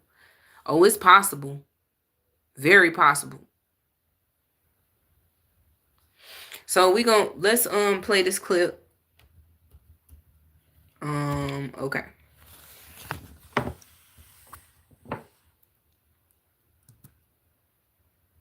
It's because we like ourselves. It's because we like ourselves. They cannot do anything to us to take away our joy. They can't do anything to us to take away our confidence. They can't do anything to us that makes us feel like we're not going to make it through. We know we're going to make it through because our ancestors did. Anything that you could do to a group of people has been done to us. And because we know that, because we know our ancestors survived much worse, we know that we can. They sang during the worst of times, so we can sing now. They laughed during that. We can laugh now. We like ourselves. And that's, if other groups of people, if they had to go through what we go through, they would not make it. And they know that. So they don't understand why we do. They don't understand how we can still laugh through all of this pain and turmoil. All the jokes that we made about how every day the world's falling apart, and here we are. Can I ask, why do y'all speak for all black people? Why do some black people always speak for all black people, though? Because I don't, just like they all feel like every black person celebrates holidays. Do y'all not? Man, look, I don't even know how to explain this. How can I break this down? So in our own culture, they disrespect. We are disrespected by people of our culture because we don't celebrate holidays. They think we didn't join some type of cult religion or something because we don't celebrate holidays. Then they feel like if you're not speaking in terms of education or politics, if you don't think that it's all about politics, then you must be lost. If you ain't following the latest trends on TikTok, then you must be lost. If you don't have a Facebook, Instagram, TikTok, some sort of social media platform where you can communicate through there, then you must be lost. This is how they think. If you not chasing a bag, you definitely lost. You lazy. You a bum. You don't want better. I just wanted to say that. Skating and double dutch and playing spades and line dancing and have a good time. They don't understand how that's happening. You see the farmers out there in Kentucky or Nebraska, wherever, they are having a horrible time, and their suicide rates are 3 times the national average right now because they can't take it. They cannot take what we can take. Not only can we take it, not only can we endure, we can also be happy while we're doing it. We can find joy while we're doing it. That's why black people always will be like, you know, we don't take anything seriously. Or we make a joke out of everything. In every situation, we make a joke because we know how to have joy. We figured out. I mean, I get what you mean, ma'am, but I'm gonna be honest with you. The thing is, a lot of people is taking this for a joke in the game. Too much. You know what I'm saying? They playing in your face right now. And a lot of people, especially black people, they still look at this as a game, as a joke. You talking about because we know how to find joy in things. Kimberly, I'm trying to see who is they too. It sounds like she's saying, I don't know. Me personally, I'm just trying to see why this woman is speaking for all black people. Because I don't think the way that her and other black folks think. You know, I don't think that my life is to be played with.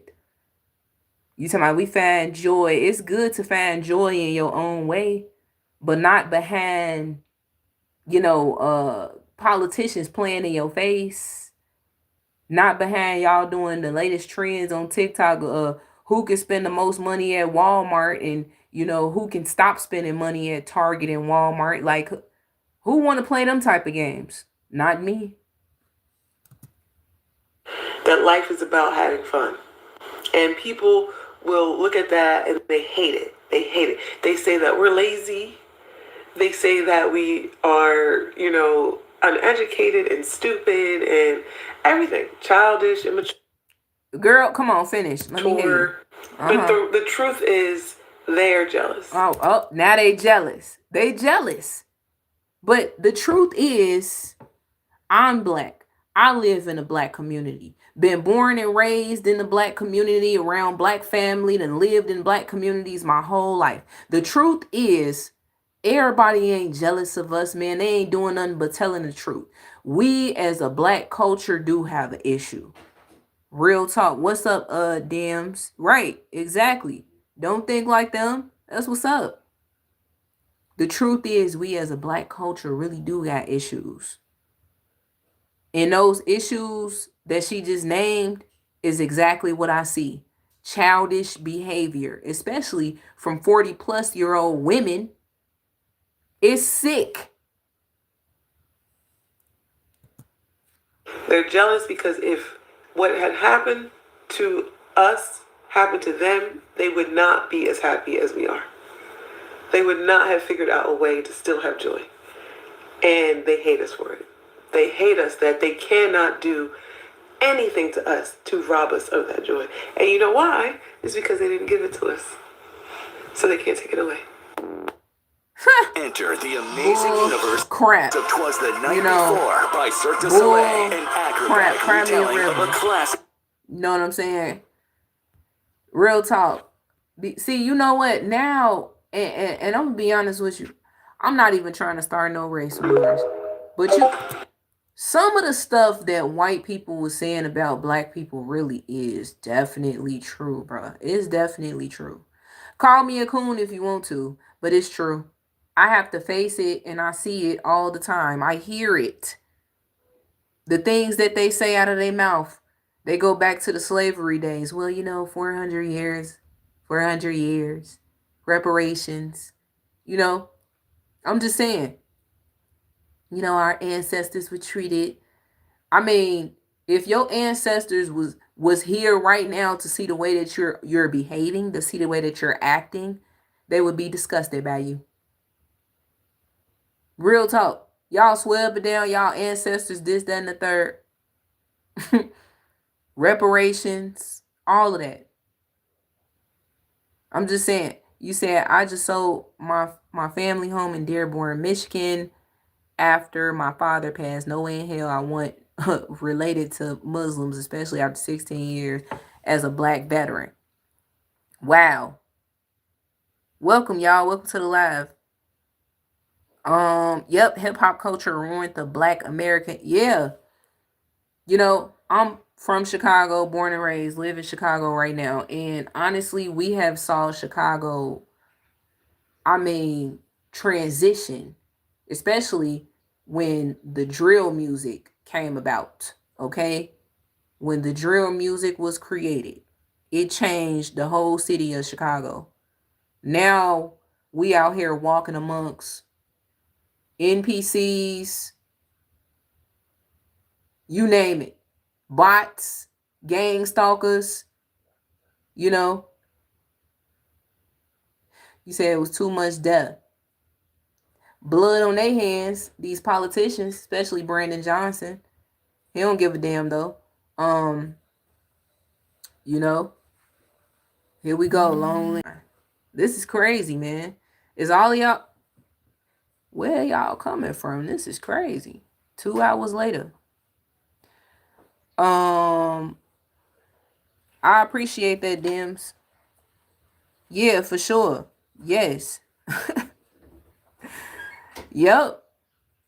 I'm just saying, I'm just being 100 because, you know, like I said, gotta deal with racism from my own black culture. Own black people be racist as hell towards me. But they swear up and down, support black businesses. Well, shit, I supported the black businesses as many times as I could think of, and y'all did not appreciate our black coins, our black, you know, business in your establishment. As a matter of fact, we treat each other so wrong, it don't make no sense. We up the prices on each other, just greedy.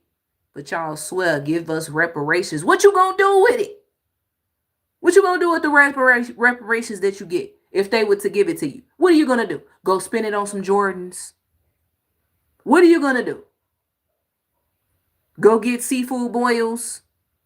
I'm just saying, we're not gonna help each other. We already don't help each other as it is. So please do me a favor and save it. Stop shouting out reparations. Stop shouting out. Y'all know we ain't gonna do nothing with those reparations to help one another. Cut it out. There is so much disdain for Black Americans everywhere. Oh, that racism exists, but it's weird when you experience it from people that look like you. Like, I don't understand what Black Americans have done so bad that makes other people, especially the ones that we share the same skin color and features, I don't understand what we did to make them dislike us so much. Because I'm in a whole nother country. Ain't gonna get no damn reparations. Exactly, Joanne. I'm just saying. Did I see that right? I don't know what you're saying. It looked like you said ain't gonna get no reparations. But me personally, they have been shouting this for how long? Did we get it? No. They gave your ass a holiday, Juneteenth. You want it so bad, there you go. You still don't even know what you're celebrating, though. Still don't even know what you're celebrating. You just celebrating. You want something to celebrate. There you go, Black people. Juneteenth. I don't see nobody really celebrated Juneteenth last year, though. It was real quiet in the Black community. Real quiet. Y'all just be needing something to celebrate, man. Then y'all want to try to say when somebody get to telling the truth, oh, they hating on you. Oh, they jealous of you. You know, all these other cultures just talking about you. Now, don't get me wrong. There is stereotypes, you know. They do create stereotypes. But when you live up to that stereotype, you pretty much then prove them right. I'm just saying.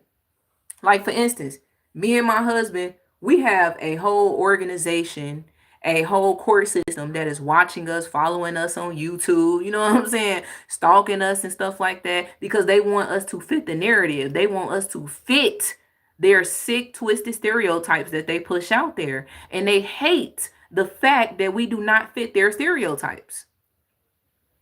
A lot of y'all black folks out there that be talking about, yeah, they just hating on us. They just being racist towards us. It's because your ass is acting like that, for real. You're acting like that. You are that. Because you don't want to be different. That's the thing. Y'all are afraid to be different. Y'all are afraid of change. You afraid to be yourself because you afraid that somebody gonna talk about you if you be yourself, if you be authentic. You afraid. Just saying. Let me see. Comment section moving too fast. Exactly. Jay Cotel says, any holiday that we celebrate, the white man benefits. Do they know that? I don't think they do. Say it for the people in the back. Say it for the people in the back. Any holiday that we celebrate, the white man benefits. Do they know that? Do they? I'm just saying. Every single dollar that you spend, you're giving it back to them. But you're so in a hurry, you're so in a rush. I'm not sure if y'all heard or not that they're going to shut back down the food stamps again. Now, what are you going to do now? And they playing with your ass. Because either they are or they're not. That's the thing. You don't know that. They just need your reaction. They need a reaction from you. They need you to manifest that you ain't gonna get your food stamps. You already manifested it in the month of November, in the month of October, and you ended up getting it, but you got half of it, and then they turned around and gave you the rest of it. You see how they do that? They playing with you. Y'all, we too busy focusing on hating one another so much, though, as black folks. And we not even realizing how we should all stick together and stop the division. We should really all stick together. But I'm going to tell you like this. Coming from a woman that lives in the city of Chicago, still live in the black community, not once have I seen real, genuine black folks, for real. And that's a shame, especially here. Am I surprised? No. Because like I said, the drill music has turned them completely out. The competitions, the trends, the who can do this better, who can do that better, who can make the most money on the job, who live in the best apartment in a low income neighborhood, who drive the best vehicle in the low income neighborhood. It's a shame, man. It is just a shame how we focus so much on disliking one another in the black community. We spend all our time hating each other and not enough time trying to figure out how we can unite. But like I said before, the only way that we're going to ever be able to unite is if we regain consciousness, is if y'all regain consciousness. Because see, daddy government got you too far gone. You are out of your damn mind. And you think that you normal just because you got a good education. You think that you normal just because you live in a nice house. You think that you normal just because you're married with children. You think that you're normal when I tell you we are walking amongst not only the spiritually dead, but mentally ill patients, bro. I'm telling you, people believe in their minds that they live in a good life right now. They didn't got a good education. They might be struggling. They might be, you know, living paycheck to paycheck, but they made it as far as they could. They good. What are you talking about? You ain't talking about nothing. You saying that they acting like this, that, and the third, and they really not. That's what they believe, right? But all you got to do is just let them talk. And this goes for everybody, to be honest, at this point. Let them talk. Listen to them talk. Listen to each and every detail of what they're saying, and you're going to realize that they don't make no type of damn sense. You're going to realize like, what? What's going on with you? But they think that they normal though. So I'm here to give y'all a little advice real quick. These clips that I'm playing, don't just sit there and listen. Listen for real. Listen to how they talk. Listen to what they say. They say hate for Black Americans everywhere, but listen to them talk though. I'm going to pause it every time I hear her say something that Black people actually do. I'm going to pause this damn video every time I hear her say something that people are hating us for that we actually do though. Because I'm going to keep it real though. I'm going to keep it real. And I'm going to be honest with you. I never was I perfect. Never was I perfect. You know, I made mistakes in my life before. Why don't y'all just go check out my videos? You know, hit that subscribe button too. But I'm just saying, I'm not perfect, but I do acknowledge my wrongs, especially as a Black woman. I acknowledge my wrongs. A lot of the Black community do not acknowledge their wrongs. They are never wrong. You can never tell them that they're wrong. And while the country is considered Dutch, I see a lot of people that look just like me. It's like they're almost treating me worse than the people. And I don't understand. Chris says it is not as tired of Black racism from your race. I guess you're trying to say racism from the Black community. I guess y'all want me to, you know, disagree with y'all. You know what I'm saying? But you better ask somebody like King Lou TV 31, which is my husband. Shout out to the both of us, because we do know that majority of the time our own culture does partake in racism. They are racist. Yes, they are. They do say a lot of racial slurs. Yes, they do. And then they turn around and they point the finger at other cultures and they say it's them, it's them, it's them. They're calling us the N-word. They're treating us this way. They're doing this, that, and the third. Man, look. We got to experience racism from our own culture. Let that sink in. Somebody help me understand what it is that Black Americans do to other cultures and people around the world that just makes them have so much hate for us. It's weird. I feel like Black Americans, we are so welcoming and embracing toward everybody. We want to include everybody. And I just feel like everybody wants to exclude us, or even the people that look just like us. The only thing is they speak a different language. I want to know what it is about Black Americans that people just don't like. Even though we look the same, even though if you put us side by side, nobody would know that you're Afro Latina or versus me. Like, no one would know. Girl, hold on. Is you on a yacht? Where are you saying this? Yup. Let the games begin. Here's the competition, guys. This is exactly what I be talking about. Us as a Black community, we get online and we just always have to show off some way, somehow. What are you talking about? The hate for Black Americans is everywhere, and you sitting up on the... Because we have all the same features and we have the same skin color. And again, I don't want this to be taken like I'm talking about everyone. I've met some amazing, nice people where I am specifically and just all over. But aside from the normal type of racism that is experienced, it's very off-putting, and like it makes me sad when it's from people that look just like me. It's sad. It really is, and I want to understand why.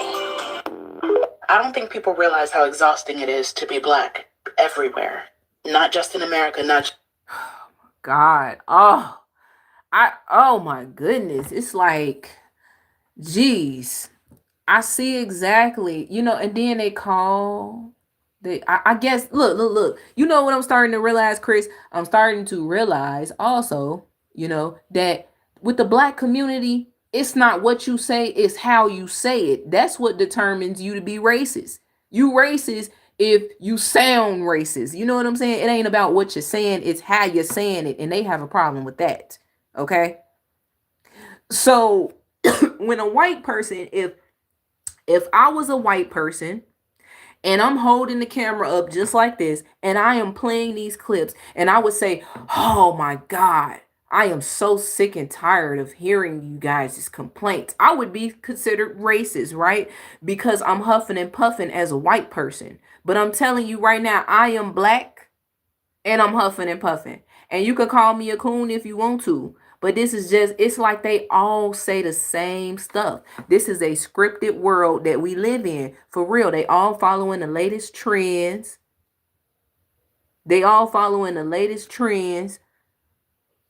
Southern, what's up? I appreciate everybody for coming in and listening. And then they glorify their race to the highest level. I am a black melanated woman. I am pseudo. You know what I'm saying? I came out of a black woman and I came from a black man. Ain't that crazy? But you don't hear me out here hooping and hollering, talking about, yeah, I am black and they're just hating on me. I really did used to think like that once in a while because we were conditioned to believe that a lot of hatred came from the white community because, white people are racist. That's how we were brought up, to believe that white people was racist. Now, don't get me wrong. You do got some damn racist ass white people out there. You got some racist ass black folks out there too. Racist. And just because they don't sound like a damn hillbilly, or, just because they don't act and look like a coon, it don't mean that they ain't racist. I'm telling you, it's black women out here that look like her, they dress like her, they got the braids like her, they are highly educated, black women, and they have their college degree and their masters, and you can't tell them shit, by the way. They're racist. Majority of them are.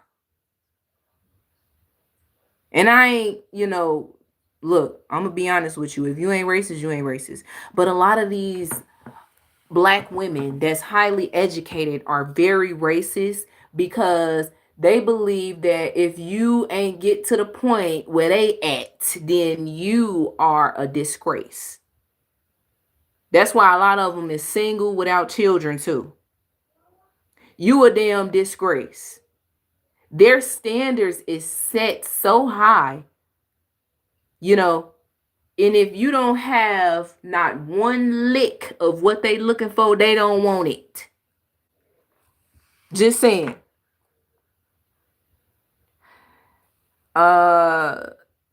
Yep. A lot of black hate coming in the comment section, but it's cool though. Nah, see the thing, who speaking about who? Who's speaking about me? You said, why are people speaking about this young lady? What did she do? Is someone saying something, speaking about me? It's crazy because, to be honest, at the 2-hour mark, I started seeing a lot of people coming in here. But hey, if they talking about me, let them talk. Let them talk. Obviously, I must be doing something right. That's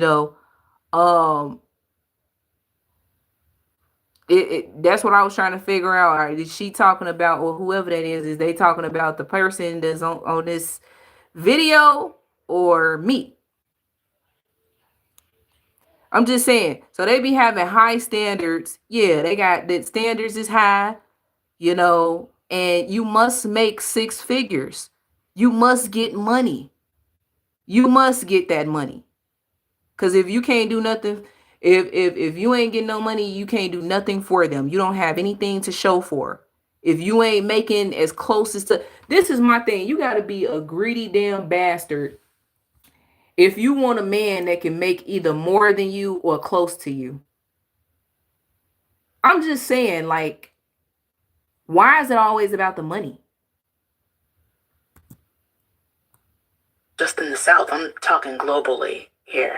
Because wherever we go, there's a version of the same fight that's just waiting for us. And it's one thing to feel like... So I'm not just specifically talking about this black woman, by the way. I was giving an example. But we're looking at different clips to catch y'all up. We're looking at different clips of black people talking and speaking about how, you know, us as a black culture are hated by many for whatever reason. It's worldwide hate against us for whatever reason. A second-class citizen in your own country, but it's another thing entirely to realize the whole world sees you that way too. You ever hear people say, just leave, America's the problem? As if racism is... God, look, 8. I said that it's women, black women out here that looks like her. I'm sorry, but this is the harsh truth. They look like her. They speak like her. They wear their hair like her. I'm sorry, but a lot of the black women in the black culture really do dress alike. They act alike. They think alike, you know, look at the title. Scripted world. Everybody is just living this scripted life. And a lot of women, you know, they do their hair just alike because, you know, it's the latest trend and it's what they see online and they like it. They like it. And when they like it, everybody starts to like it. And everybody, don't get me started. Something that you can outrun. As if anti-blackness is some sort of American export. So let me tell you something. In Brazil, which is the blackest country outside of Africa, police kill black people like it's sport. But it's not just the cops, it's the beauty industry that sells skin bleach. It's the store owners that follow you. It's the neighbors that flinch when your child walks by. In the UK, you can speak perfect Queen's English, but still be denied housing, passed over for jobs, and told to go back to Africa like your birth certificate doesn't say Birmingham. In France, they don't need to say black to criminalize you. They just hide it behind secularism. They ban your head wrap, regulate your natural hair, silence your protest chants, and when you speak up, they act like you're the problem. And the people, they'll clutch their bags, they'll ignore you in interviews. Now, I can agree to some of what she is saying because still, even though I experience a lot of racism from my own culture, my own black culture, I still do experience racism from other cultures as well. And the racism from other cultures, it's just, you know, they see you coming. They don't want to speak to you. They don't want you near them. They clutch their bags. Yes, they do. They assume that you are a angry what? Black woman or angry black man. So yes, we do have to experience racism from certain cultures, you know, that think that, you know, we are the typical. But what's worse is when you got to experience racism from your own damn culture, though. Your own damn culture. Imagine that. Imagine getting treated differently in your own community by your own culture. Imagine the hate. I wish they would stop trying to put on a facade and trying to make it seem like we love each other as a black community. We all, look, I want to be honest. We hate each other, y'all. We really despise each other. We don't want to see each other climb to the top. When one is climbing to the top, there's somebody else to pull you back down. They ready to pull you down. They don't want you to succeed and get nowhere. It be our own family too, by the way. Generational curses. Let's talk about that. Real talk. You said Africans don't act like this, though. They look down on us because of the things that we do. And we always hate on each other too. Yeah, exactly. You said as a white man, I have experienced a lot of racism against me. And that's, see what I'm saying? You know what? A lot of white people have told me, you know, that, you know, I experience a lot of racism from your culture, the black community. Now, I used to say stuff like, that is not possible. We can't be racist towards other cultures, man. I'm telling you, I I've seen us as a black culture blatantly disrespect other cultures of people, mock them, and it's disgusting. And then they think that, hey, when we mock this culture, then everybody needs to do this. All the black community needs to help us do this because this culture hates us. I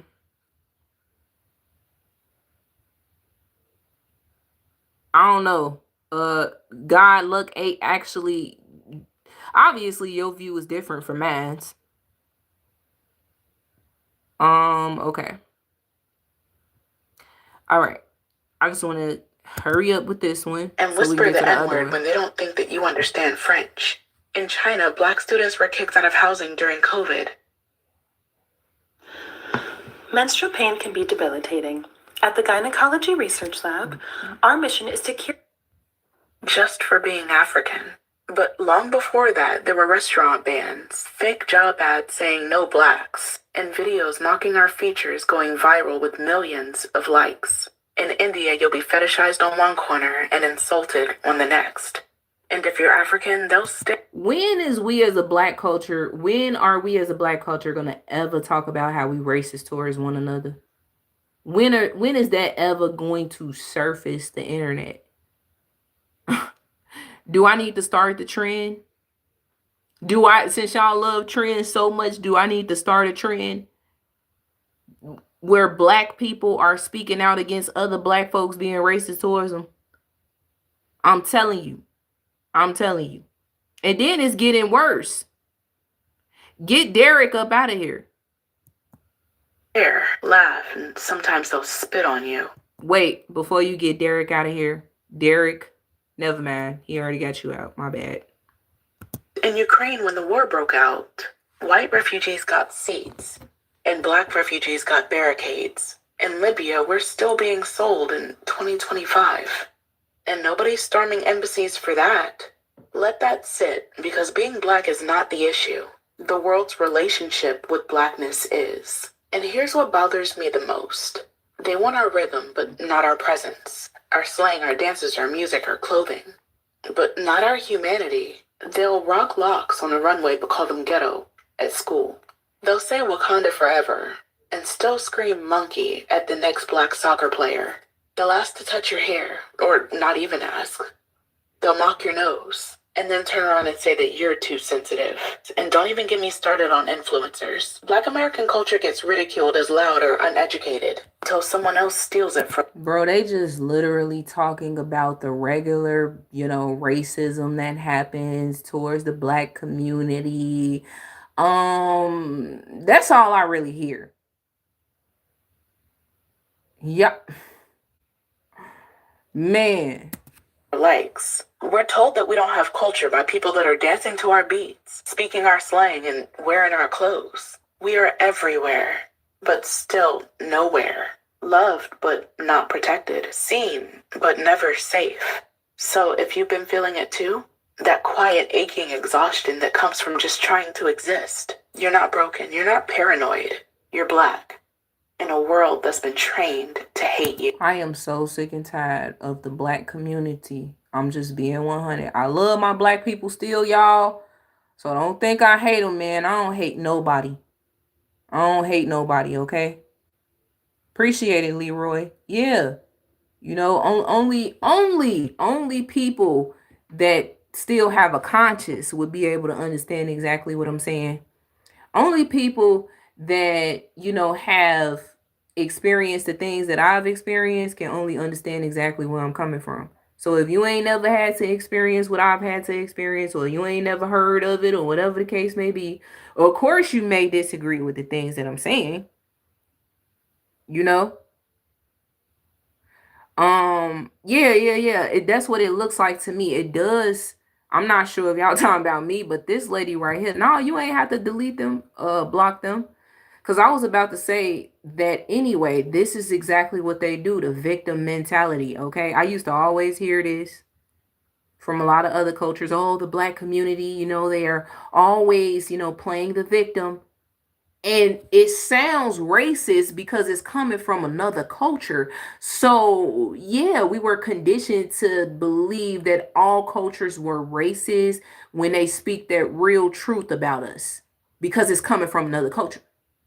But it's about to come from me, a black woman that still love my black people. I don't hate y'all, but I just got to speak on what's real and what's true. We do play the damn victim for real. We do. Look at her. Look at the things that she's saying. This is all typical, you know, oh, they're being racist to us. They're calling us monkeys. This is the typical. But when are we going to come out and say how we are being racist towards each other? When are we going to come out and start talking about how we really and truly dislike one another? And we don't never want to see each other climb at all. We don't never want to see each other elevate. We dislike one another. And this is not a scripted talk right here. This is just straight truth. This is what I experienced racism from my own family that's black. Guess y'all ain't see that one coming, huh? Yeah. And I'm not saying that to troll. I'm not saying that to be funny. I experienced racism from my own family, bro. Own family, racist towards me. Come on now. How is that so? How can your family be racist? Because it's racist. Bunch of black educated fools. That's racist.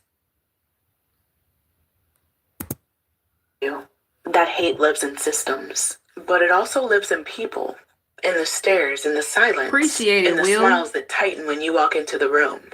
But here's what they can't erase. We are global, we are ancient, and we are surviving. From Accra to Atlanta, London to Kingston, we are still here. And the moment we stop letting borders divide us, that's the moment we become unstoppable. So one thing that gets really hard about being a black person in America is like constantly finding out that people just hate you and you don't know why.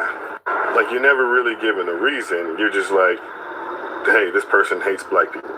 Recently, Hulk Hogan died. And I'm like, oh, well, that sucks. And then, of course, all this stuff comes out about how racist he was. It's like, oh, okay.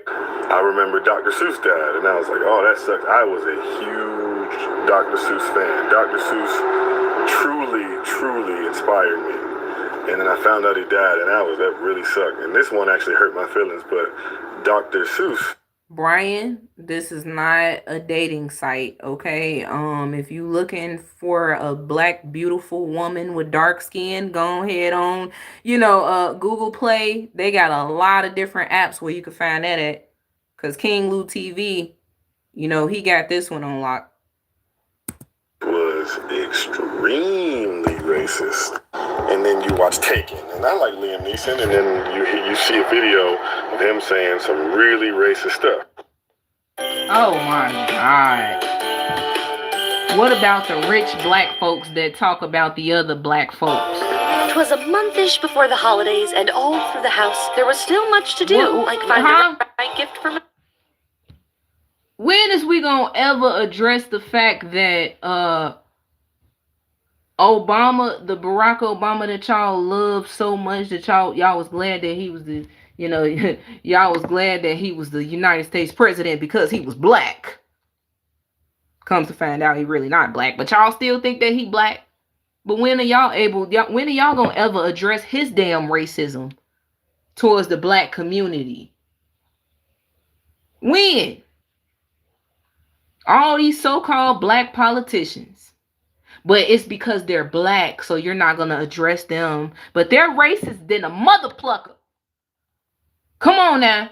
All these damn black politicians that's in office that y'all voted for, that y'all got up in here because of their skin, because they black, and they doing your ass wrong. They doing your black ass so wrong.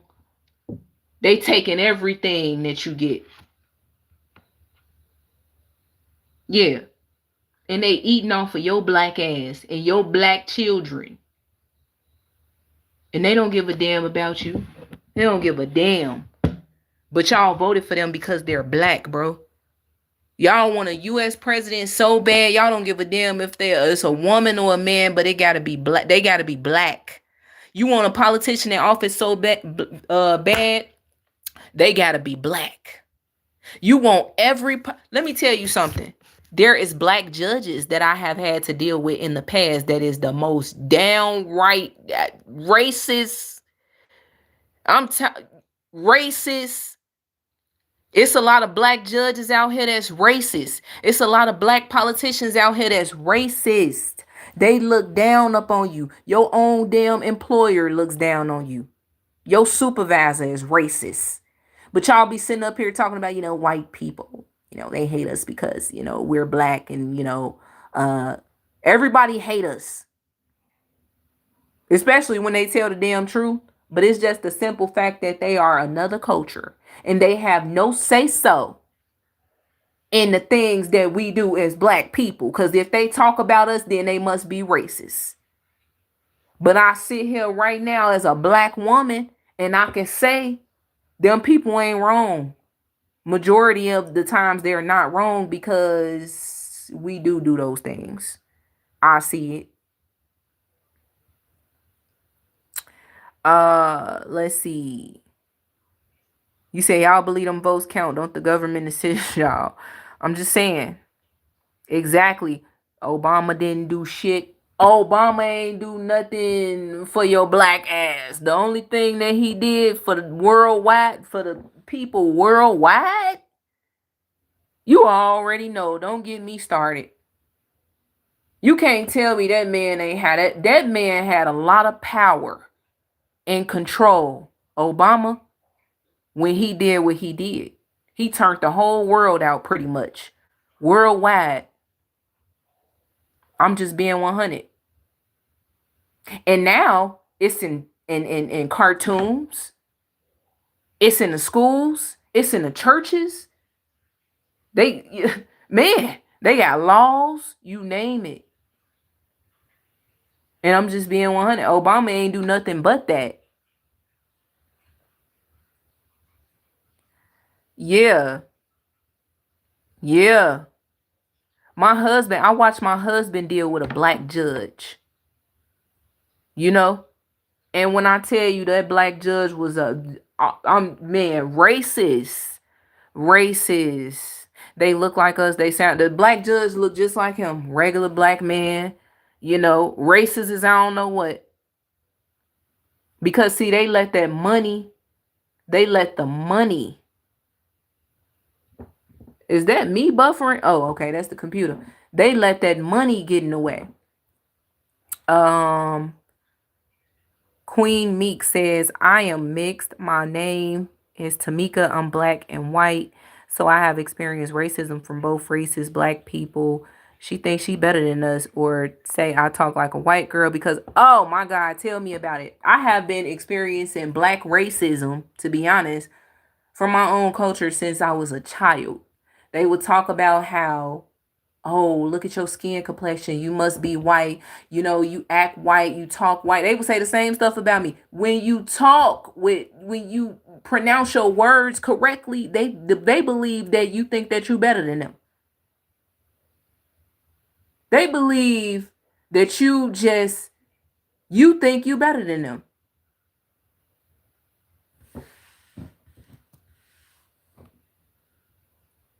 Then a Republican president gets elected and you're like, hey, this Republican president is actually really, really racist. And I'm like, oh, well, that sucks. Well, I hope we get a Democratic president.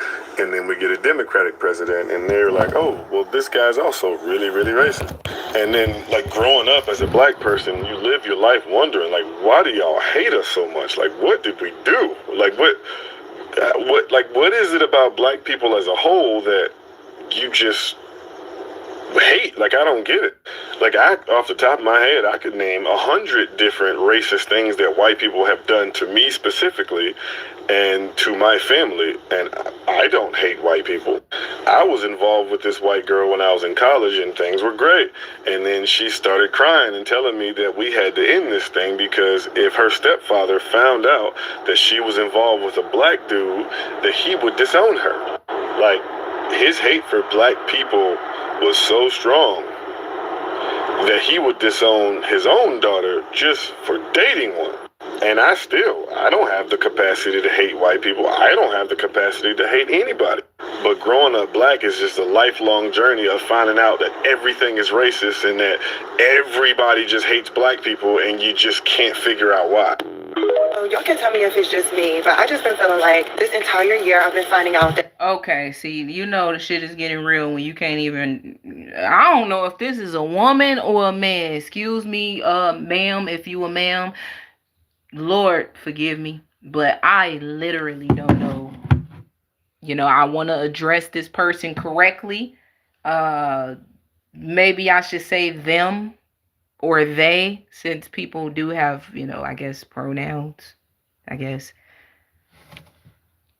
You said I seen the little fella get jumped for making the honor roll. All of a sudden he thinks he's better because he wants good grades. Who you talking about? Bonds? Are you talking about the little boy and his mom that got jumped on here in Chicago? Literally everybody hates black Americans, even black people all around the world. And no shade, that's probably why our ancestors said all skin folk ain't kinfolk. But at the same time, I feel like the way that people feel about us is the way they should actually feel about white people. Because we didn't do anything to you. We didn't do shit to you. We didn't do anything to anybody. Yeah, pretty much, you know, I can say that Sally Mae ain't do nothing to me either, but when I tell her the truth about herself, then she gotta either be able to accept that truth or reject that truth. And I don't want to be called racist because I'm telling you the truth about yourself, you know? So let's be 100. It's not about what they say, it's how they say it. It's who they are that's saying it. But even when a black woman like myself tells the truth about us as black people, I am still shamed. I am still called a racist. I am still, you know, this, that, and the third. You know, I just must have just had straight bad experiences. But I mean, when you log on to YouTube or Facebook or the internet, social media itself, you're able to see the behaviors from black people. I ain't lying. But white people is letting you know they don't fucking like you and they don't want you in their country. That you're mad at us. You got the hostility with us. And I'm gonna be honest, it makes me feel sad, but at the same time, it makes me feel very powerful because I'm like, yeah, they were able to successfully scapegoat us, but it gotta be something deeper. It honestly makes me feel like my people is like actually very powerful in many ways, and we may not be aware of it right now, but when we wake up to it and we tap into it, the world is gonna have a rude fucking awakening. And the black immigrants be racist too. They hate us fucking black Americans. If you ever worked in a medical or the security field, you know exactly what the fuck I'm talking about. They get to cackling on their motherfucking phone, talking in their little language, talking shit about you. Talking about we lazy because we don't want to work 4 and 5 and 6 fucking jobs. We get to talking about our motherfucking food is nasty and we can't cook and all we eat is fast food and it's fatty and it's unhealthy and shit. So let's not exclude them motherfuckers out when we want to talk about racist immigrants, because them motherfuckers is the biggest ones, for real. And I know a handful of them motherfuckers that voted for Trump too, voting against their own. I mean, she being racist right now, you know what I'm saying? See, this is exactly what I be talking about, what me and my husband try to point out too, and I'm sure a lot of other cultures be trying to point this out.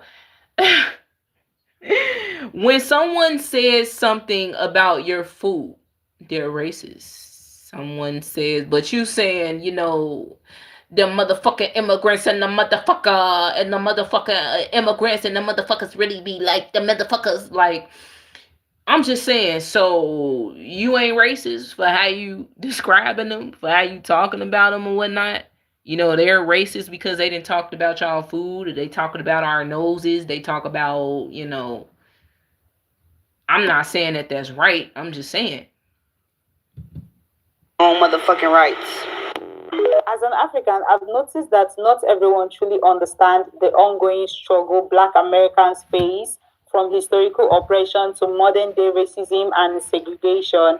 And it's heartbreaking to see some Africans fail to recognize the depth of these challenges. But I want to make it clear that I see you, I understand the pain, and I stand in solidarity with Black Americans.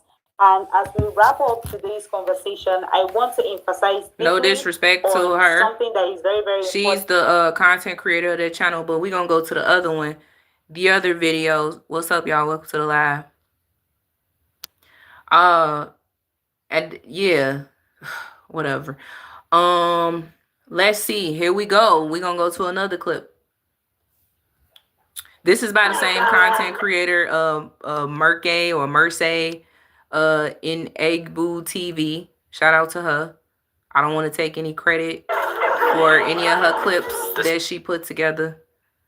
By the way, for those of you that's new, I always shout out other content creators. I never take any of their credit. I don't like doing stuff like that. I don't even feel right doing stuff like that. I don't even see how people do stuff like that. You feel me? So what do that make me? Human.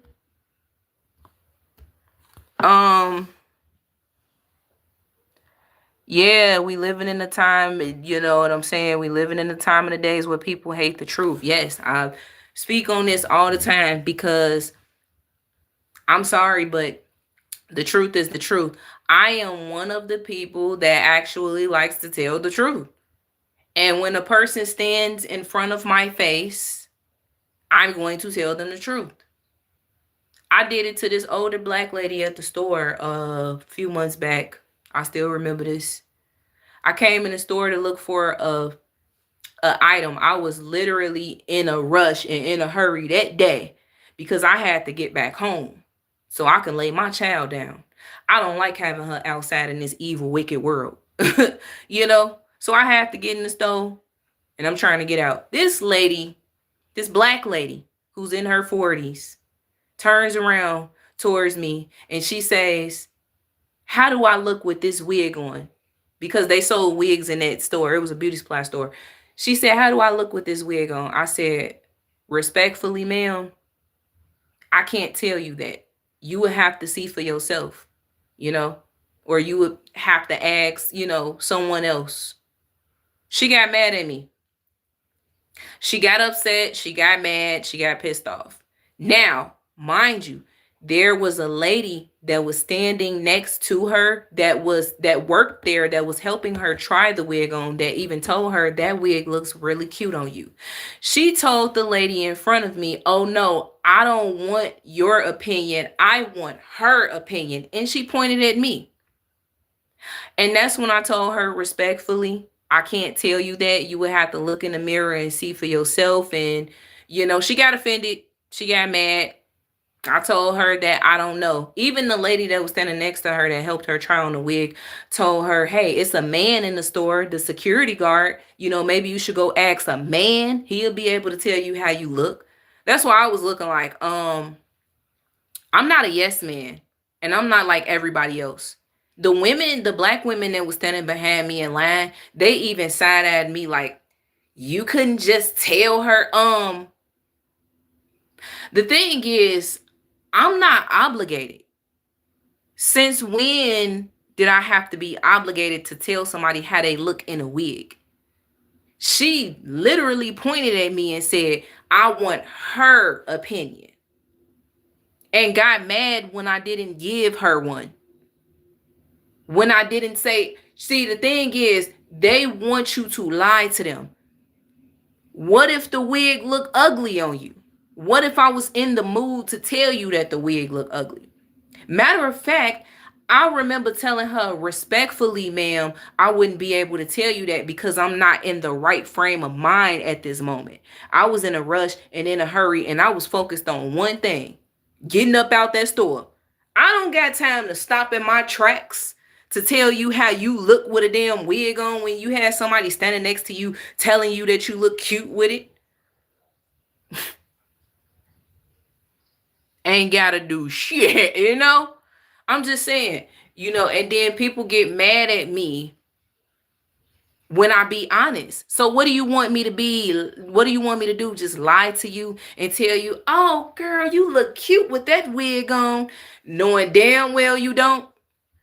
I'm just saying, do Black women want me to start lying to them? Because it seems like every time I go to a store a black woman is walking up to me. How these shoes look on me?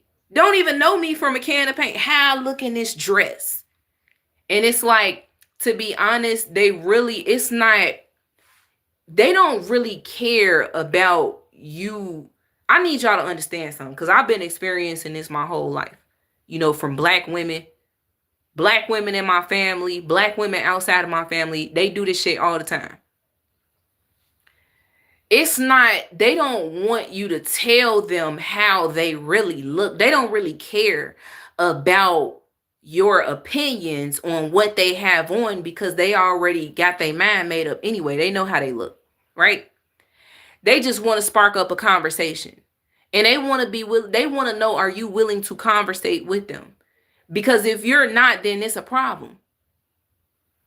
They're going to shame you. They're going to talk down on you. They're going to call their friends on the phone and say, yeah, girl. They're going to want to start something with you, and they don't even know you from a can of paint. They're just mad because you didn't give them an answer. You didn't give them the response that they were looking for. I'm just saying. And then they want you to lie to them. They don't care. They don't care. They want you to lie to them. You better not even fix your mouth to say they look trashy or ugly or that looks horrible on you. Don't even think about saying it.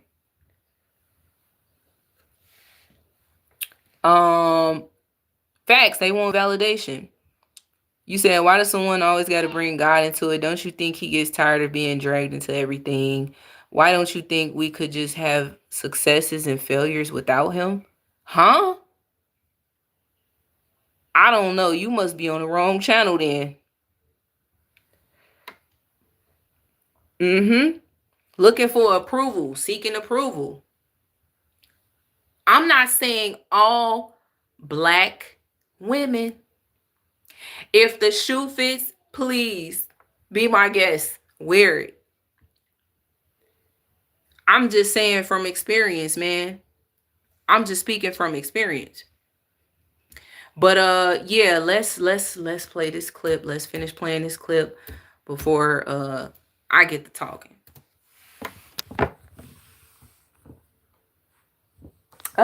Sound, no sound. To be what she was talking about. He could have somehow have lost the plot, and it shows. When Harriet Tubman said, okay, so it says white folks call out black Americans for boycotting Christmas, and black people clap back. Let's go. Save so many more if they only knew they were enslaved. This has got to be what she was talking about. We are not canceling Christmas because we can't afford to take care of the children that we created. We are canceling Christmas so the powers at be can learn very quickly that we cannot be played with. You understand that when you go out Black Friday shopping, Christmas shopping, you are putting your hard-earned dollars, really your underpaid hard-earned dollars, into the pockets of Fortune 500 companies that are worth billions and trillions of dollars. Then they take that money and they fund the campaigns of all of the politicians that have been playing in our faces for the year 2025. Healthcare, income, taxes, your SNAP benefits, whatever it is that does affect you, the politicians that are sitting in positions of power right now have been bought. And they have been bought by the companies that you are about to go spend money with. So if we take away our dollar, they will feel it and understand, wait a minute, we can't keep doing these people like that. They're going to call the politicians that they put in power and say, hey, stop with the shit. We're losing money. Exactly. Y'all gonna celebrate holidays next year so damn what? That's my thing. You know, a lot of these people be on here, they be talking crap, and then they finna go. Y'all don't even know. Y'all don't know what they do behind the scenes, man. They be up there literally online ordering DoorDash and groceries, Uber Eat groceries, Instacart, all of that. You name it. They just not gonna walk their black ass in the store because they don't want to be seen because it's the latest trend. And either the politicians are going to make some stuff happen, or they're going to lose the funding from these Fortune 500 companies that are becoming wealthy from our hard-earned, underpaid dollars. Ain't canceling nothing. You heard me, Jake? Christmas. Ain't canceling nothing. Not a damn thing. Be quiet. Because at the end of the day, at the end, in the beginning, in the middle of the day, you gonna be your behind right back up in Walmart, right back up in Target, right back up at Home Depot. Okay, boycott because it's the latest trend, but your ass is gonna be spending your black dollars again, and you gonna be giving your black hard-earned coins back to them rich white folk that you talking about. You know what I'm saying? They all want to follow the latest trend. That's all they do. That's all they do. Christmas is canceled. Yeah, okay. Your child gonna be sitting up there underneath the tree at 12 midnight saying, "Mama, can I open up my gifts?" And you're gonna say, "Go ahead, baby." And then you're gonna be recording it for the social media, for the Facebook, for the gram. Just saying. A good parent because you spend a whole bunch of money on Christmas. Now, I know I'm gonna hurt some feelings with this one, but oh well. It does not make you a good parent because you spend a whole bunch of money on Christmas. Just because your Christmas tree is piled ceiling high with gifts for your kids does not make you a good parent. The same females that saying this are the same ones who last year and the year before that and the year before that go all out for Christmas. And they're gonna do it again and again and again while on social media talking about what they're not going to do. Right. Especially when your child's behavior and academics and attitude do not match the amount of effort you got up under that tree. Yeah, okay. Act like you ain't gonna give your child some Christmas gifts this year and watch and see how they act like one of these wild criminals out here. The same ones that you talk about every day. The same ones that the ones that you want locked away, put away forever. Your child that you spoiled so much every year, that you gave so much to, you know, they don't know that you're following the latest trends on TikTok. All they know is they're going to be getting what they get. But the reason why they're not getting what they get is because you're trying to follow the latest trends on TikTok. So when they find out that you don't intend on getting them anything for Christmas, they're going to flip the hell out. Let me find out the juvenile detention centers in the black community is going to be filled up this Christmas. Let me find out the mental hospitals like Hartgrove going to be filled up this Christmas. Let me find out. Because a lot of y'all black parents, y'all can't handle y'all own damn kids, but y'all sit up here and y'all talk about the white parents. Oh no, let's soft parent and I gotta whoop my child's ass. I gotta beat the hell out of my kid. Yeah, they talk about white parenting and gentle parenting. But see, what they do in the black community is they get their kids whatever the hell they want. Because their famous excuse is, I didn't have it all growing up, so I just want to give my kid whatever. Okay, slave. I just watched a video of a mom whose 5-year-old daughter has been acting a butt at school. So much so that the teacher had to send a very lengthy email at 5:30 in the morning to these parents. The mom and dad decided, ain't no Christmas for the 5-year-old. We've been talking to you. We have used all the positive reinforcements. We have had all the conversations we're going to have. Here's your consequence. The comment section of that woman's video is mind-blowing. You're going to traumatize that baby. You shouldn't punish her for just one incident. Y'all clearly don't understand that when you reward your children, whether it's Christmas, birthday, it doesn't matter. When you reward them and their behavior has been horrible, you are reinforcing that what they're doing is good. I still got everything I asked for. My 17-year-old son has been putting me through this year, baby. Ask me, does he have anything up under that tree? Not a stitch of nothing. Because you have cost me so much. Because of your behavior, you get nothing. You get nothing. And I don't feel bad. First of all, why is your 17-year-old son still looking forward to something up underneath the Christmas tree? Come on, bro. Why is your 17-year-old son looking, Mama, you finna give me some Christmas gifts this year? Or is he saying Santa Claus? Because a lot of y'all black women, a lot of y'all in the black community, I'm going to just say this as a whole, y'all so sick-minded that y'all would still go on years lying to y'all damn kids talking about a Santa Claus. I can only imagine the teenagers that probably still think there is a Santa Claus. I'm so sorry. They lied to y'all. And they still lying. At all. He ain't even asked. Better not even look my way. Okay? My 7-year-old son, who has been really good, is gonna get some stuff, but I'm too real with my kids. Wait a minute. Okay. All right. Didn't I tell y'all just listen? Okay, so look. This what I need y'all to do. Everybody in the live stream. Don't listen to a person talk because they talking. You know what I'm saying? Don't say, oh, I hear her because she talking. No. Listen to every word that she's saying. Listen.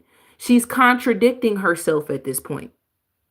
She's talking about what she ain't gonna do, but she's gonna do it in the same breath. So are you speaking about another mother canceling Christmas for her 5-year-old? You're talking about Christmas being canceled. You're talking about not putting a lot of gifts up underneath the tree, but you're still finna gift your 7-year-old. But you're not going to gift your 17-year-old. Your 17-year-old ain't going to get anything because they cost you everything, right? Oh, man. Because a lot of these teenagers is taking over in the households, man. They going to tell their parents what they want and they going to get it. Because if you don't give them anything, they're going to show your ass. I'm just being real with you. A lot of these teenagers, they think they're running things nowadays because unfortunately they are. You opened that door. Y'all wanted to be best friends with y'all teenagers because y'all so excited that they're teenagers. You know, they remind you of yourself back when you was a teenager. Back when you was a hot-headed ass teenager that, you know, they remind you of yourself so much that you want to be best friends with them now. You're not mommy anymore. You're not dad anymore. You best friend. Y'all be going out and drinking and everything with y'all teens and smoking with them and everything. They costed you everything, huh? Well, this 17-year-old might show you this Christmas. I am paying a mortgage that it normally takes 2 people to pay. You got clothes, food, and you get throughout the year. I don't feel obligated to do no mega Christmas. I'm a mega mama all year. Big mama. What the hell? I am not obligated, nor do I feel bad. Y'all are going to get some nice stuff. I'm going to cook breakfast. My family's going to come over. I see why your 17-year-old costed you everything. Did you just hear the music that she played? Hold on, let's go back. She say her 17-year-old costed her everything and she's not going to be getting her 17-year-old anything for Christmas. I see why your 17-year-old costed you everything. Listen. Christmas. Wait a minute. You get throughout the year. I don't feel obligated to do no mega Christmas. I'm a mega mama all year. Big mama. Do you hear me? So, explain to me, why are you talking about the disrespect in your home from your 17-year-old and disrespect from other children across the world towards their parents, and you listen to this trash, and you big mama? I am not obligated, nor do I feel bad. Y'all are going to get some nice stuff. I'm going to cook breakfast. My family's going to come over. And she's contradicting herself, okay? Listen. We listen. We don't judge. I know. Y'all listen and y'all let that stuff fly right over y'all heads, man, because you just listening to a person talk and you ain't really hearing them for real. Listen to this woman and judge. And be the judge. Because Because, you know, they first thing that come out their mouth, only God can judge me. Yep, he judging you right now. You contradicting yourself. You just said that you wasn't going to get your 17-year-old nothing. And you're going to get your 17-year-old something. They're going to get some nice gifts. You're going to cook breakfast. You're going to have family coming over. Listen to what she said. Big mama, do you hear me? I am not obligated, Come nor on, do I man. feel bad. Y'all are gonna get some nice stuff. They I'm gonna can't cook see breakfast. God, My exactly. family's gonna come over, and we're going to spend time together. We are going to celebrate the birth of Jesus. That's what Christmas is about. No, it's not. Stop lying. Uh-oh. Uh-oh. Here we go with the lies. No. And, you know, unfortunately, this might be the harsh reality for a lot of y'all that's here. A lot of y'all, you know, it's your first time here. But I just want to say, you know, we do not celebrate holidays. And we are 3.5 years in celebrating no holidays. You want to know why? Because of the lies. Because of the evil origins behind these doggone pagan holidays. Yeah. Yep. She's saying that, you know, we celebrate Christmas because it is the birth of Jesus Christ. The lies that, how this woman got to be at least 40 plus, at least 40, maybe even younger. But all I know is you've been lied to and you still keep following the lies. And you got your children living in the lies. But a lot of y'all are forgetting that Christmas has a meaning. It's not just about you posting videos of your children opening up all the Christmas gifts that they got stacked a mile high. Absolutely. Christmas does have a meaning, an evil little meaning behind it. You go do your own research. Go do your research on Thanksgiving, the 4th of July, every damn man-made pagan holiday that you can think of. Yeah, go do your research. We are 3.5 years in celebrating no holidays, and I am very grateful for that. To be honest, I am very grateful to not be a part of that anymore. That doesn't make you a good parent. Your child been acting up at school all year. Correcting that makes you a good parent. Your child is struggling to read and is struggling in math. Making sure your child academically has what they need makes you a good parent. Providing for your baby every day makes you a good parent. Flexing the new J's and the PS5s that they got for Christmas does not make you a good parent. And you about to go do that this year anyway. Because you just said your kids, your 17-year-old and your 7-year-old is going to get some nice gifts. Even though you just said that you wasn't going to get a 17-year-old nothing. And then you said that you're going to make breakfast, make some food, invite family over. They just be talking, y'all. They just be talking and y'all be listening and letting it fly right up over your head. And the only thing that you hear is everything that you agree with instead of everything that's wrong that she just said. She just contradicted herself.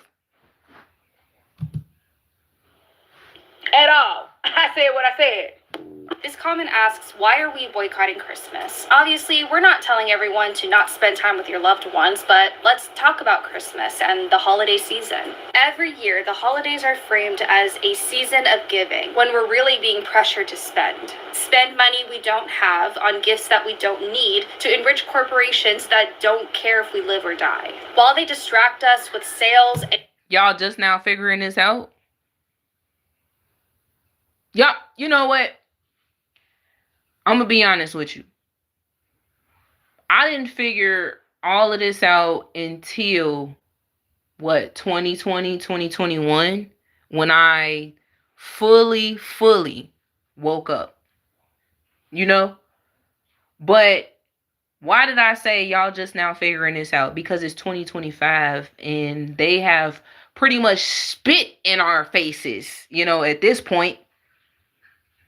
You know, these politicians that y'all, you know, uplift so much. They have shown y'all how much they really don't give a damn. They've been showing y'all this, though. That's the thing. They've been a lot more blatant with it, though. You know, especially since last year, it took for them to say, oh, we got y'all. We ain't giving y'all no more food stamps. And we going to keep playing with y'all food stamps right in front of y'all faces. We're going to lay y'all off. And it's not going to be anything you could do about it. It took for them to do all of that just for y'all to say you boycotting Christmas. Just for y'all to finally wake up and realize that, you know, you spending your money. I mean, either way, you still gonna spend your money. So, I mean, you still gonna give back to them regardless of what you say you ain't gonna do. You still gonna do it and you're gonna give it back to them. That's the thing.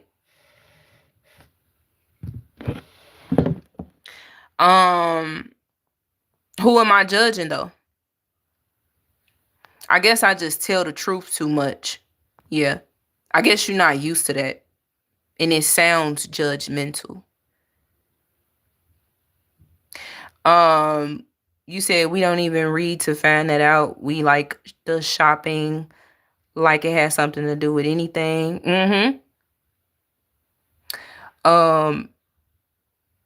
You said, show me a politician, I'll show you a liar. It is literally the name of the game. They're crooked as hell. Just look what they're doing to the middle class. Look at the cost of living. Look how that's what I'm saying. It's like, the thing is, they have showed y'all blatantly that they don't care this year. And they showed you last year. But they more so showed you this year.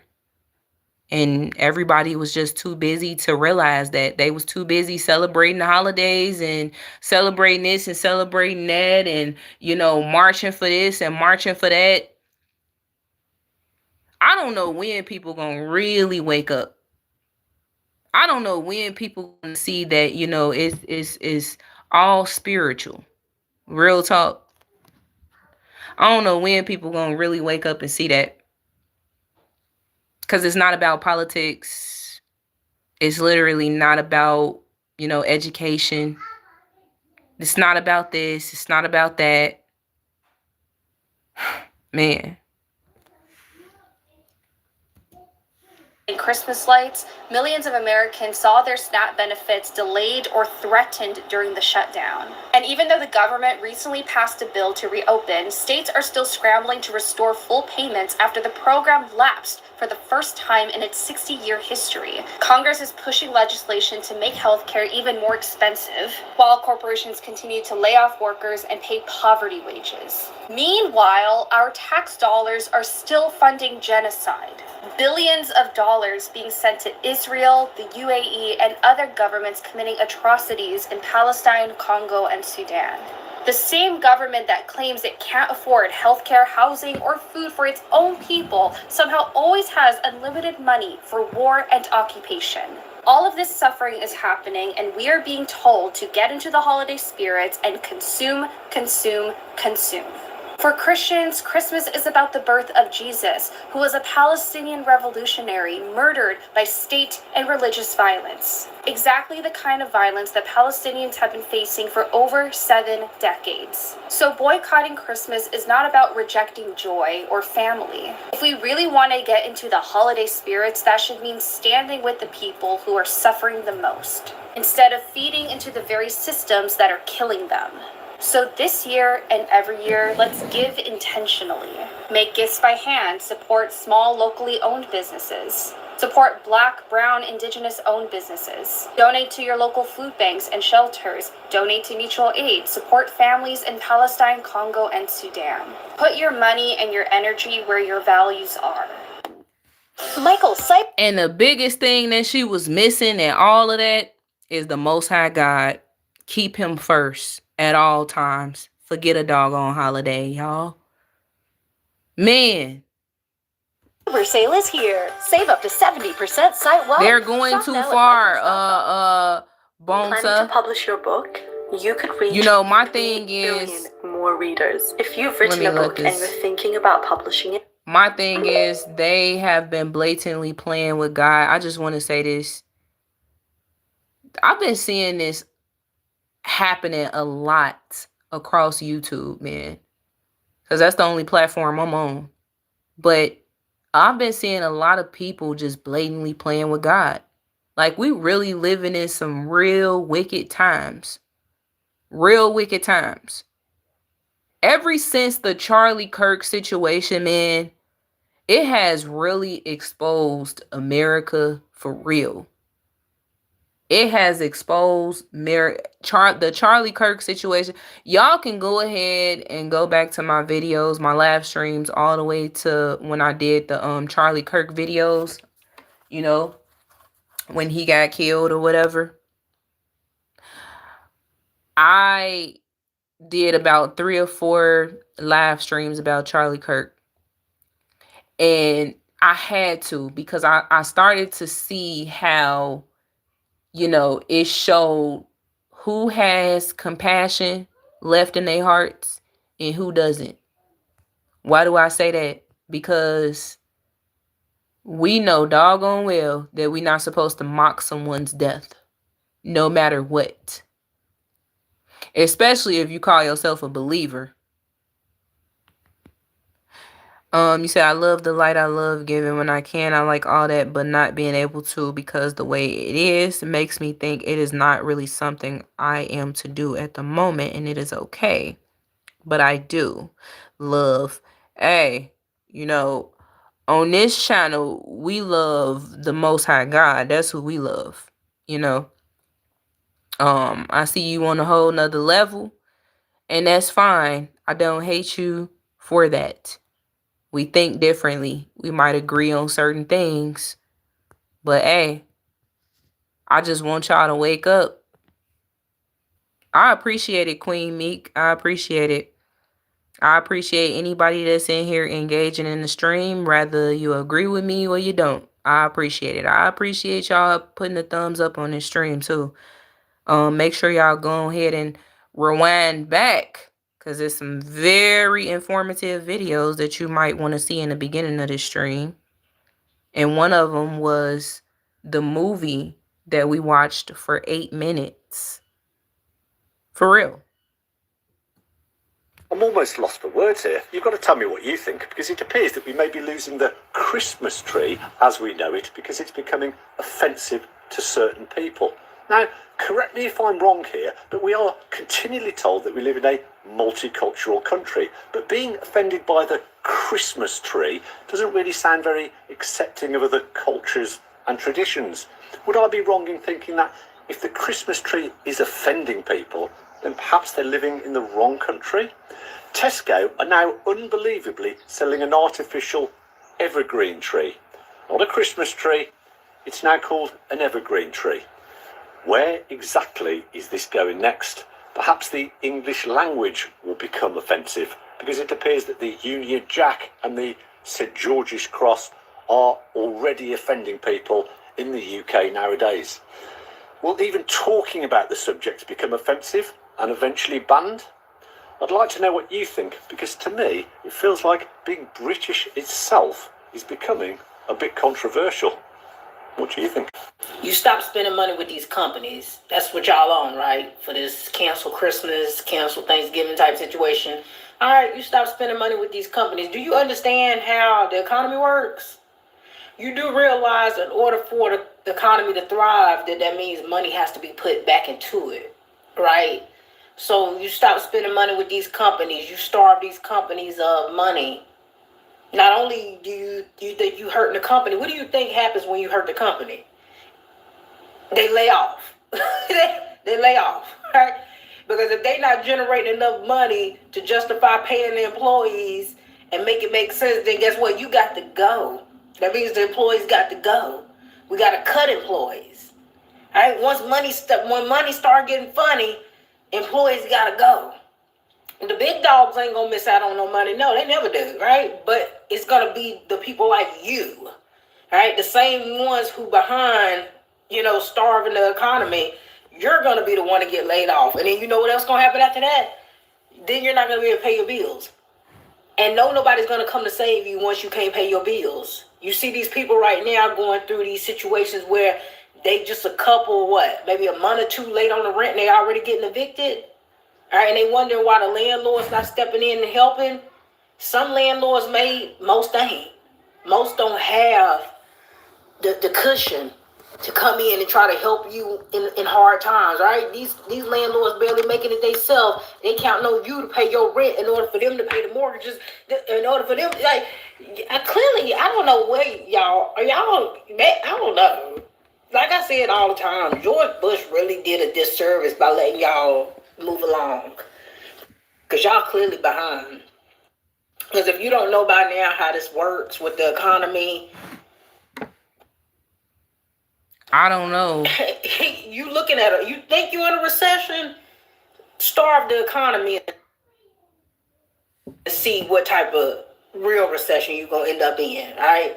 And I mean, really, most of y'all ain't going to do what y'all say. Y'all just get on here and be running y'all mouth anyway. I don't believe half of the stuff that y'all, these causes that y'all pretend to be behind, right? It just sounds good. But I don't believe half of the stuff that y'all be talking about. That's why I don't go along with it. Exactly. I said it in another video. Christmas ain't getting canceled over here, baby. Oh, I'm gonna okay. still spend money.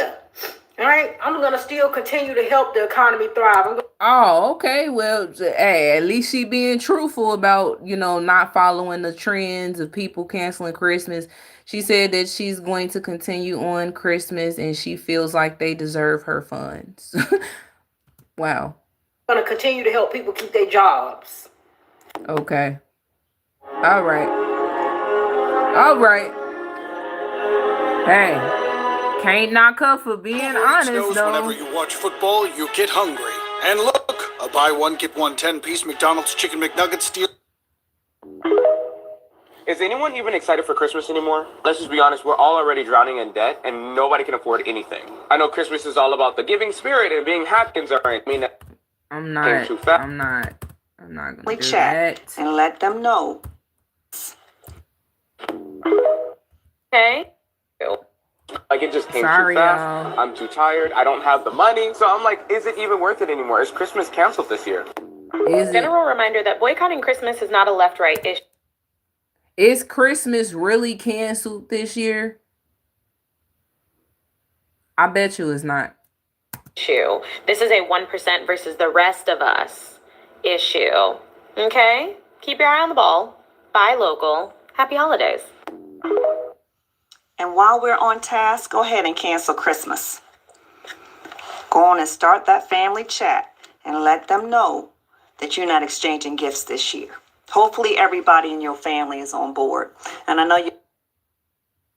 you're thinking about the kids. Well, Facebook Marketplace. If you're going to buy something for somebody, buy something small and local. Support a small retailer. But it's going to be Red Friday for these folks this year. Someone called it that in my chat. It says it's not going to be Black Friday this year. It need to be Red Friday. And I agree 100%, hashtag Red Friday. But it's a good opportunity to teach your kids that freedom ain't free. Y'all see how a lot of older black women be out here with the trends, really starting the trends, really trendsetters. I don't look at that as a good thing. That's actually very weird.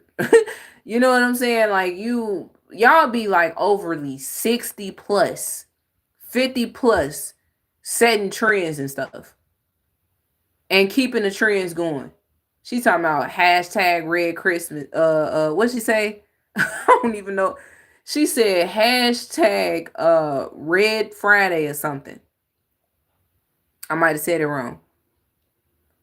What's up? Oh, you been in the chat. Oh, I'm tripping. I appreciate that though. Free. And it's a conversation that need to be had because, somebody going to have to sacrifice and we're going to have to fight for this shit. So here we are. And those retailers, they're going to know. I know they're sitting on inventory from last winter. And guess what? They're going to have that same inventory next winter. It's like, seriously, let's do No, this. they not. Christmas is Y'all would be back up in there, around Christmas, after Christmas, buying up everything. Matter of fact, before Christmas. Stop the lies. Stop the lies. Exactly, Queen Meek. They lying. You said so they boycotting Christmas, but will be back at Walmart and Target the next day or the weekend. Then are confused because all the prices went up because not enough money came in. You helped do that. Exactly. That's my whole point. You know, they'll be back in the same stores. You know, y'all got to be careful with what y'all say out y'all mouths, you know, doing these little trends and stuff, because you're going to be your behind, your black ass, you know, right up in the store before Christmas, buying up everything. All they got to do is lower the prices. Y'all already talked about the prices being 70 and 80% off around Black Friday, talking about they're really trying to get us and wheel us in, y'all. They really trying to get us, y'all. They really dropped the prices on everything. Did y'all see that? 70% off. I'm still not going to be, and I'm looking like, yeah, okay. All they got to do is say 99% off, and your mouth is going to be drooling.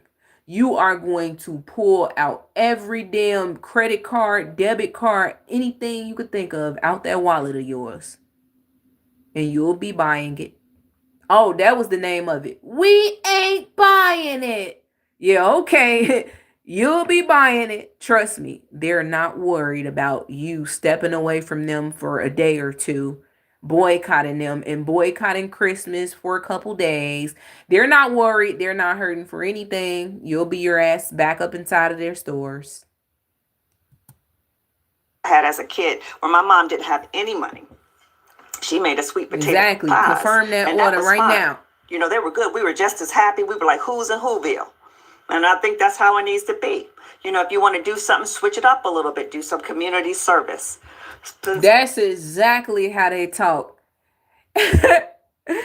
I said I ain't buying it, but I'm ordering it, okay?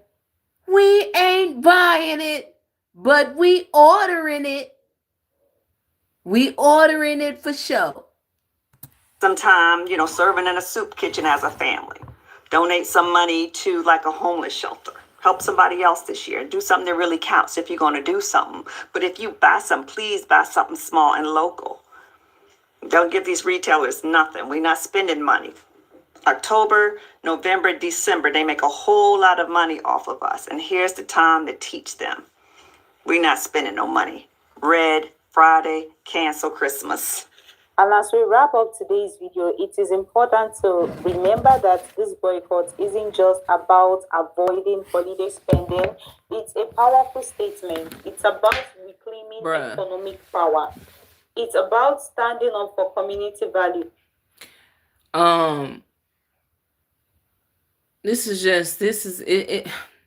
One thing about Black people, bro, it's the trends. It's the latest trends that they follow. It's the latest trends that they won't ever stop following. Look at the other lady that just started talking before this lady right here. She looked like she was about 60 plus for sure. A real trying to set a trend. Hashtag that. Oh my goodness. And y'all get an enjoyment out of being on TikTok at that age. I'm sorry. But I had a family member, you know, let me go ahead to my instrumentals. I had a family member tell me, y'all, they said, you don't have a TikTok. I said, no. I mean, I said, I'm on TikTok. I have a TikTok, but I'm never on there. Literally, never on there. I don't like that app. It's very weird. The last time I even uploaded a video was like January of this year, I think. Or February, one of them. But I never got back on there, man. And honestly, I'm definitely going to delete my TikTok page. I don't like it. I don't even use it. It's pointless. But to be the age that you are, talking about you don't have a TikTok, you can add me on TikTok. If you don't sit your ass down somewhere talking about some TikTok, it's a shame. You know, Do you have Cash App? You sure you know how to work it?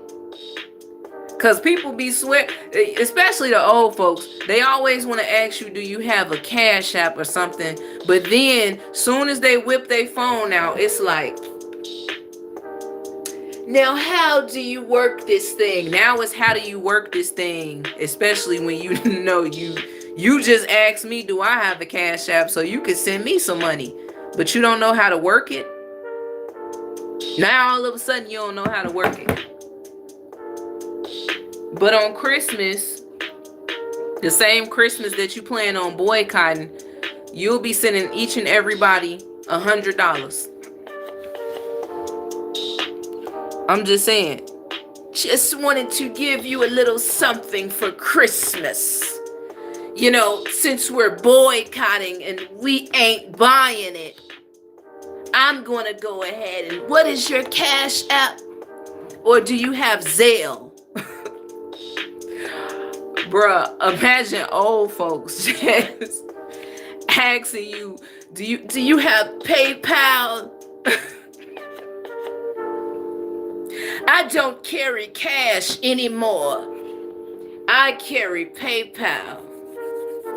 Or what is that thing that they have, where you put the cash inside of you? What do you do? How do you do those things? You know doggone well you know how to work everything when it comes down to money. Oh, they know how to work them tablets and them phones and stuff real good behind the scenes when it come down to them sending off some money. But let them tell you that they gonna give you something. Now all of a sudden, they don't know how to work it. How do you work this thing? Come here, y'all young folks, y'all know how to do that. I don't know how to do this. But they be shaking it and twerking it and rolling it all on TikTok. All on Instagram. They got Instagram channels, pages and everything. Swipe my chime for me. Here, I don't know how to do that. You do it. Y'all young people, you know how to do everything. Don't get me started, because me and my husband, we be up here like, having a whole doggone comedy show. You said I had to set up my mama's apps and she still asks me how to send or look for. You know what I'm saying? They know doggone well they know how to look for somebody on Facebook. That's the first thing that they mention. Do you have Facebook? Let me see. Yeah, especially the older black women. Soon as they start talking, the first thing that you hear come out their mouth is Facebook. Did you see so-and-so on Facebook? Yeah, I see everything that she's going through. Let me see. I can pull her on up right now. Let me see. What is her name? You know her name. You follow her on Facebook, watching her every move. Yeah, I be watching her channel on YouTube. Her name is Danny TV. Let me see. Let me go and type it in. Danny TV. And she's on there talking about us black women and how we are educated. And you know what's wrong with her? She wished that she was like us on Facebook and YouTube talking that talk. She's just mad because we're boycotting Christmas and Thanksgiving. I don't even celebrate it. You said it got us destroying and pushing companies out of our own area so that we have no choice but to depend on them. You know what I'm saying? You said when you show them how to do it, they always say, I already did that. Exactly. Oh, I already did that go to the settings. Well, then you know how to do it here. Get your phone. Wait, no, come back. See, you're always so easy to give up. You give up too fast. See, that's what's wrong with you young folks. You give up too fast and you're lazy. And this is when the racism comes out a little bit. And you're lazy and all you want to do is sit on your behind and open your legs and get pregnant all day. And you don't want better for yourself. Mind you, they got pregnant at 14 and been having kids since. Now, you know, you 25 years old trying to help her work her phone. And she said, I already did that. Now she got a whole lecture for you because you say, well, here go your phone. You said talking about you didn't, that I can tell, you said talking about you didn't, that I can tell, motherfucker, your mind gone like, man. They always got a whole lecture for you. You know, the older black women, you know, pull your pants up. They're hanging below your waist. But little do you know, behind the scenes, that's sugar mama right there. That's sugar mama. She giving him a little, you know, a little something to change, you know, trying to act like, you know, these little young hoodlums. These little young niggers. Don't cancel me, YouTube. Can't say the N word. Nah, just using a little bit of humor though. But yeah, man, you know, look, all in all, we live in a scripted world. Everything, it's like people live their daily lives according to the script. And like I said, when you cannot go according to the script, you are not welcome. You are not welcome. They don't like you. They talk down on you.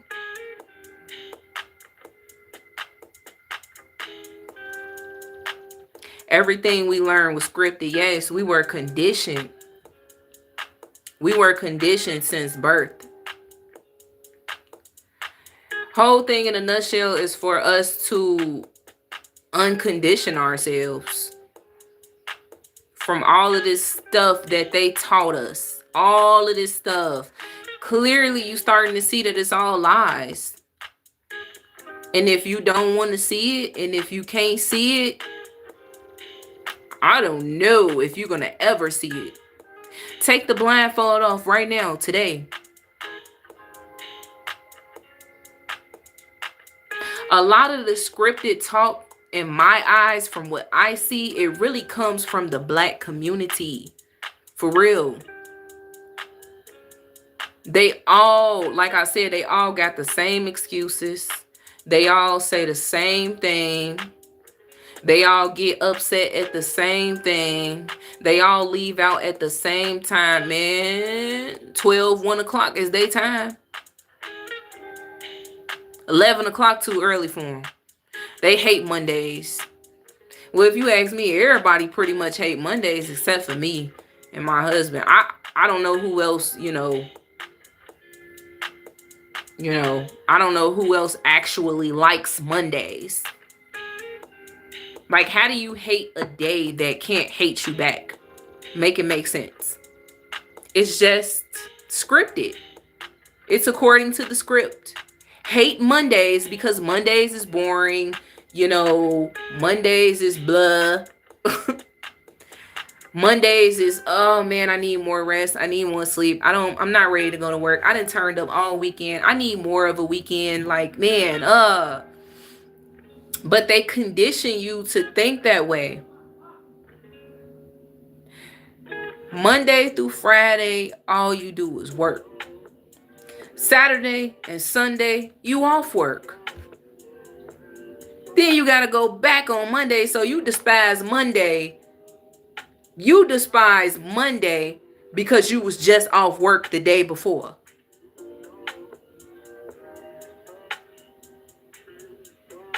And then really just because everybody else is saying it, now you dislike it too. Don't get with the program. Don't follow the script. Don't do things your way, but for a good reason, for a good cause. Everybody else, they all going the same way. They all in a hurry. They got somewhere to be. Whole time they ain't going nowhere. Well, look, I want the best for you. What's your name? Kinj. You said it keeps you out of trouble. Well, I don't want to leave this live stream without mentioning that it's time that we get close, that you get a close relationship with the Most High God. When you work too much, it becomes satanic employment. I forgot the name, the YouTuber who started talking about satanic employment. But yes, satanic employment. It's satanic employment. The thing is, they want you to work Monday through Friday so that you can forget about God. They don't want you to even remember that there is a God. They need to keep your mind going, keep you busy, keep your mind on the money. You got to follow the money. You got to chase the bag, you know. And then you worry too much about the bills. You know, you worry too much. They need you to continue to worry. They need you to stay stuck in that ongoing cycle, that hamster wheel. You know what I'm saying? They want you to continue to chase after bills, chase after money, chase after a job that don't give a damn about you, that is willing to replace you at any given second.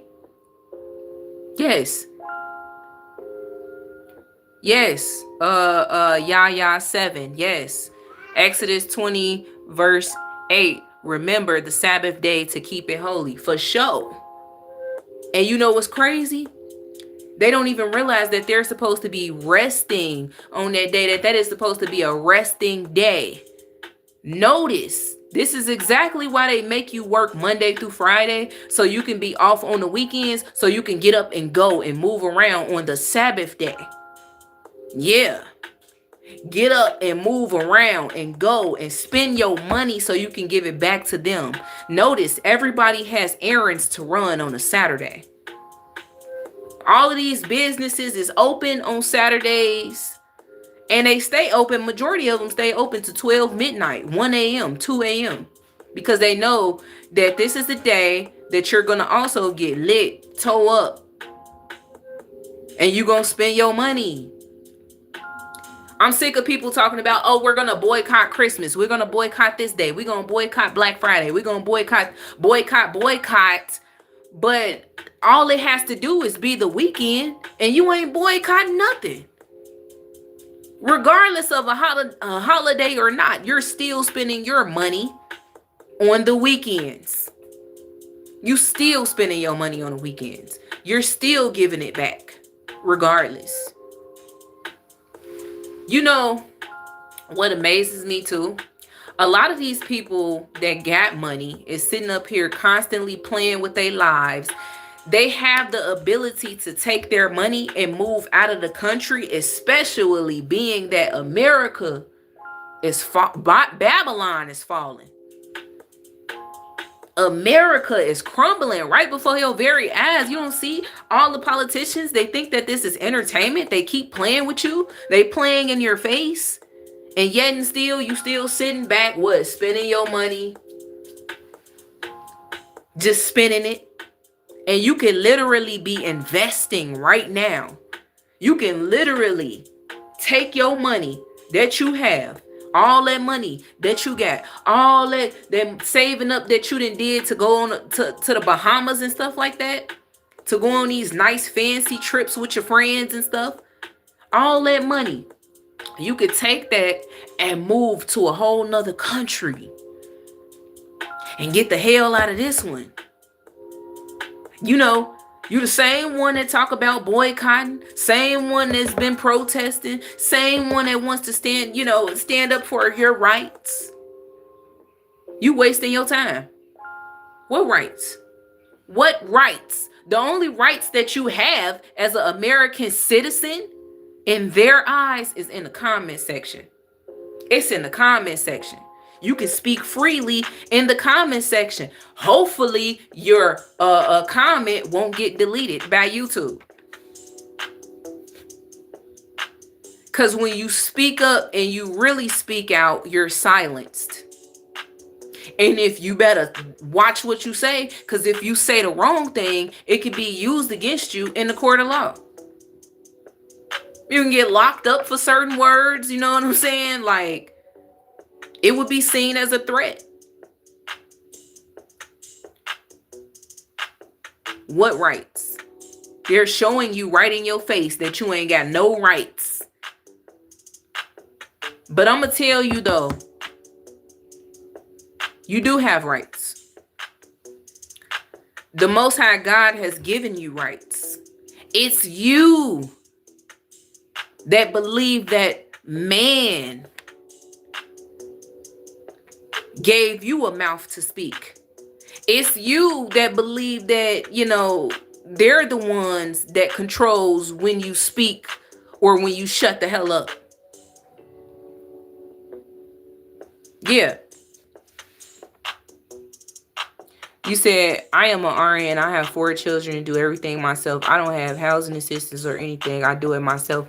And it is hard as hell to stay afloat. But if I needed a second job, then I would do it. Hey, you know what I'm saying? And I totally understand that. I got children myself. I know how hard it can be for sure. It's definitely hard. It's hard. But we got to keep God first at all times. I'm going to be honest with you. I don't want to say, if you got to do what you got to do what you got to do. But keep God first at all times, because the thing is, they want you to work all of these different hours, all these different jobs, so that they can keep your focus off of God. They want you to keep your focus off of God.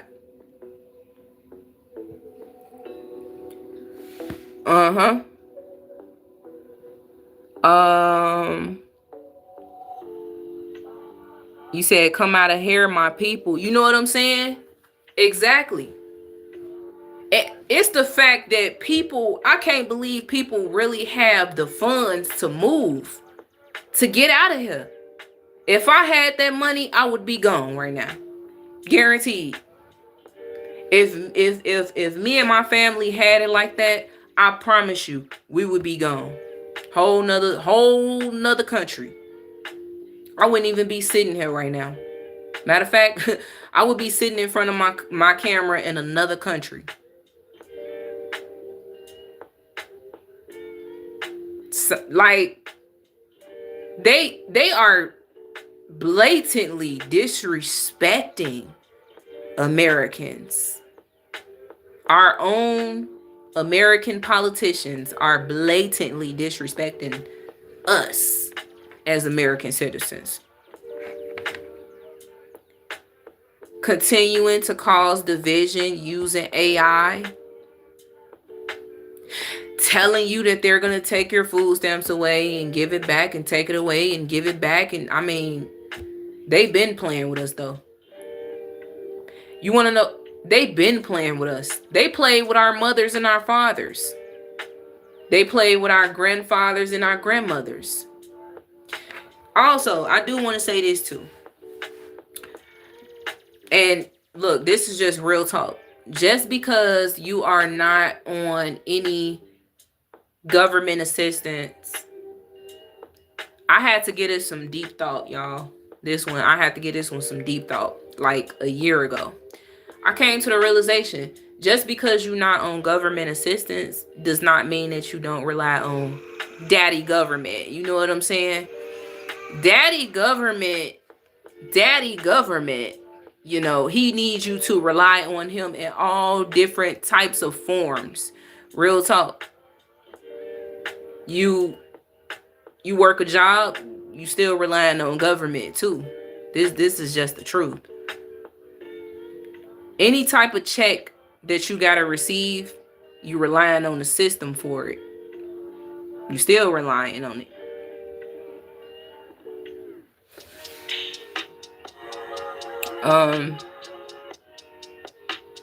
I don't know what they're talking about. So, man, it is a shame how people still overall is failing to wake up. It is a lot of people that's waking up right now, but at the same time, they still don't see it. They still don't see it. Because it's bigger than politics. It's bigger than education. It's bigger than what you see that's pushed out here in the algorithm to get everybody talking. It's bigger than that. It's a spiritual thing at this point. It's literally good versus evil. The conscious versus the unconscious. Matter of fact, I don't even want to say a versus because I don't want it to be a battle. But hey, it's a spiritual warfare battle. Good versus evil. The conscious versus the unconscious. The spiritually dead versus the spiritually alive.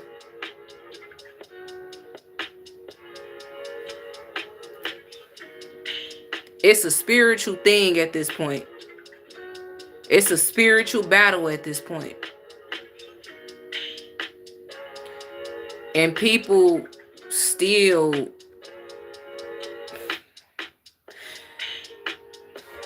politicians are literally entertaining you at this point. They're constantly lying to you and they're playing with you. And like I said in the beginning of this stream, they want to take it to level 100. Let the games begin. Are you ready though? That's the question. Are you ready? Or are you going to be too busy celebrating the holidays and stuff like that and forget about how these people have rolled up their sleeves and they ready to play? They ready to play with you to the point where you lose your damn mind. Where you can't even think straight. Because all you know is you ready to harm someone. Now, you done turned into the criminal that you never wanted to be. You know what I'm saying? You said prayers to all the real ones on this sister's channel. Prayers to you and as well. I appreciate it. I definitely appreciate it. You know, we appreciate normal people here in the streams and stuff like that. But I gotta get up out of here, y'all. I got to go. I've been on here for almost 4 hours. I appreciate everybody. You know, make sure y'all hit that subscribe button. Check out my other videos. Y'all can rewind this live stream if you want to. But I just want to say before I leave, keep God first at all times, no matter what. No matter what, keep God first. You know, not a job, not a relative, not a friend can tell you otherwise. Keep God first. Not a holiday can either. Real talk. Wake them folks up. I'm out.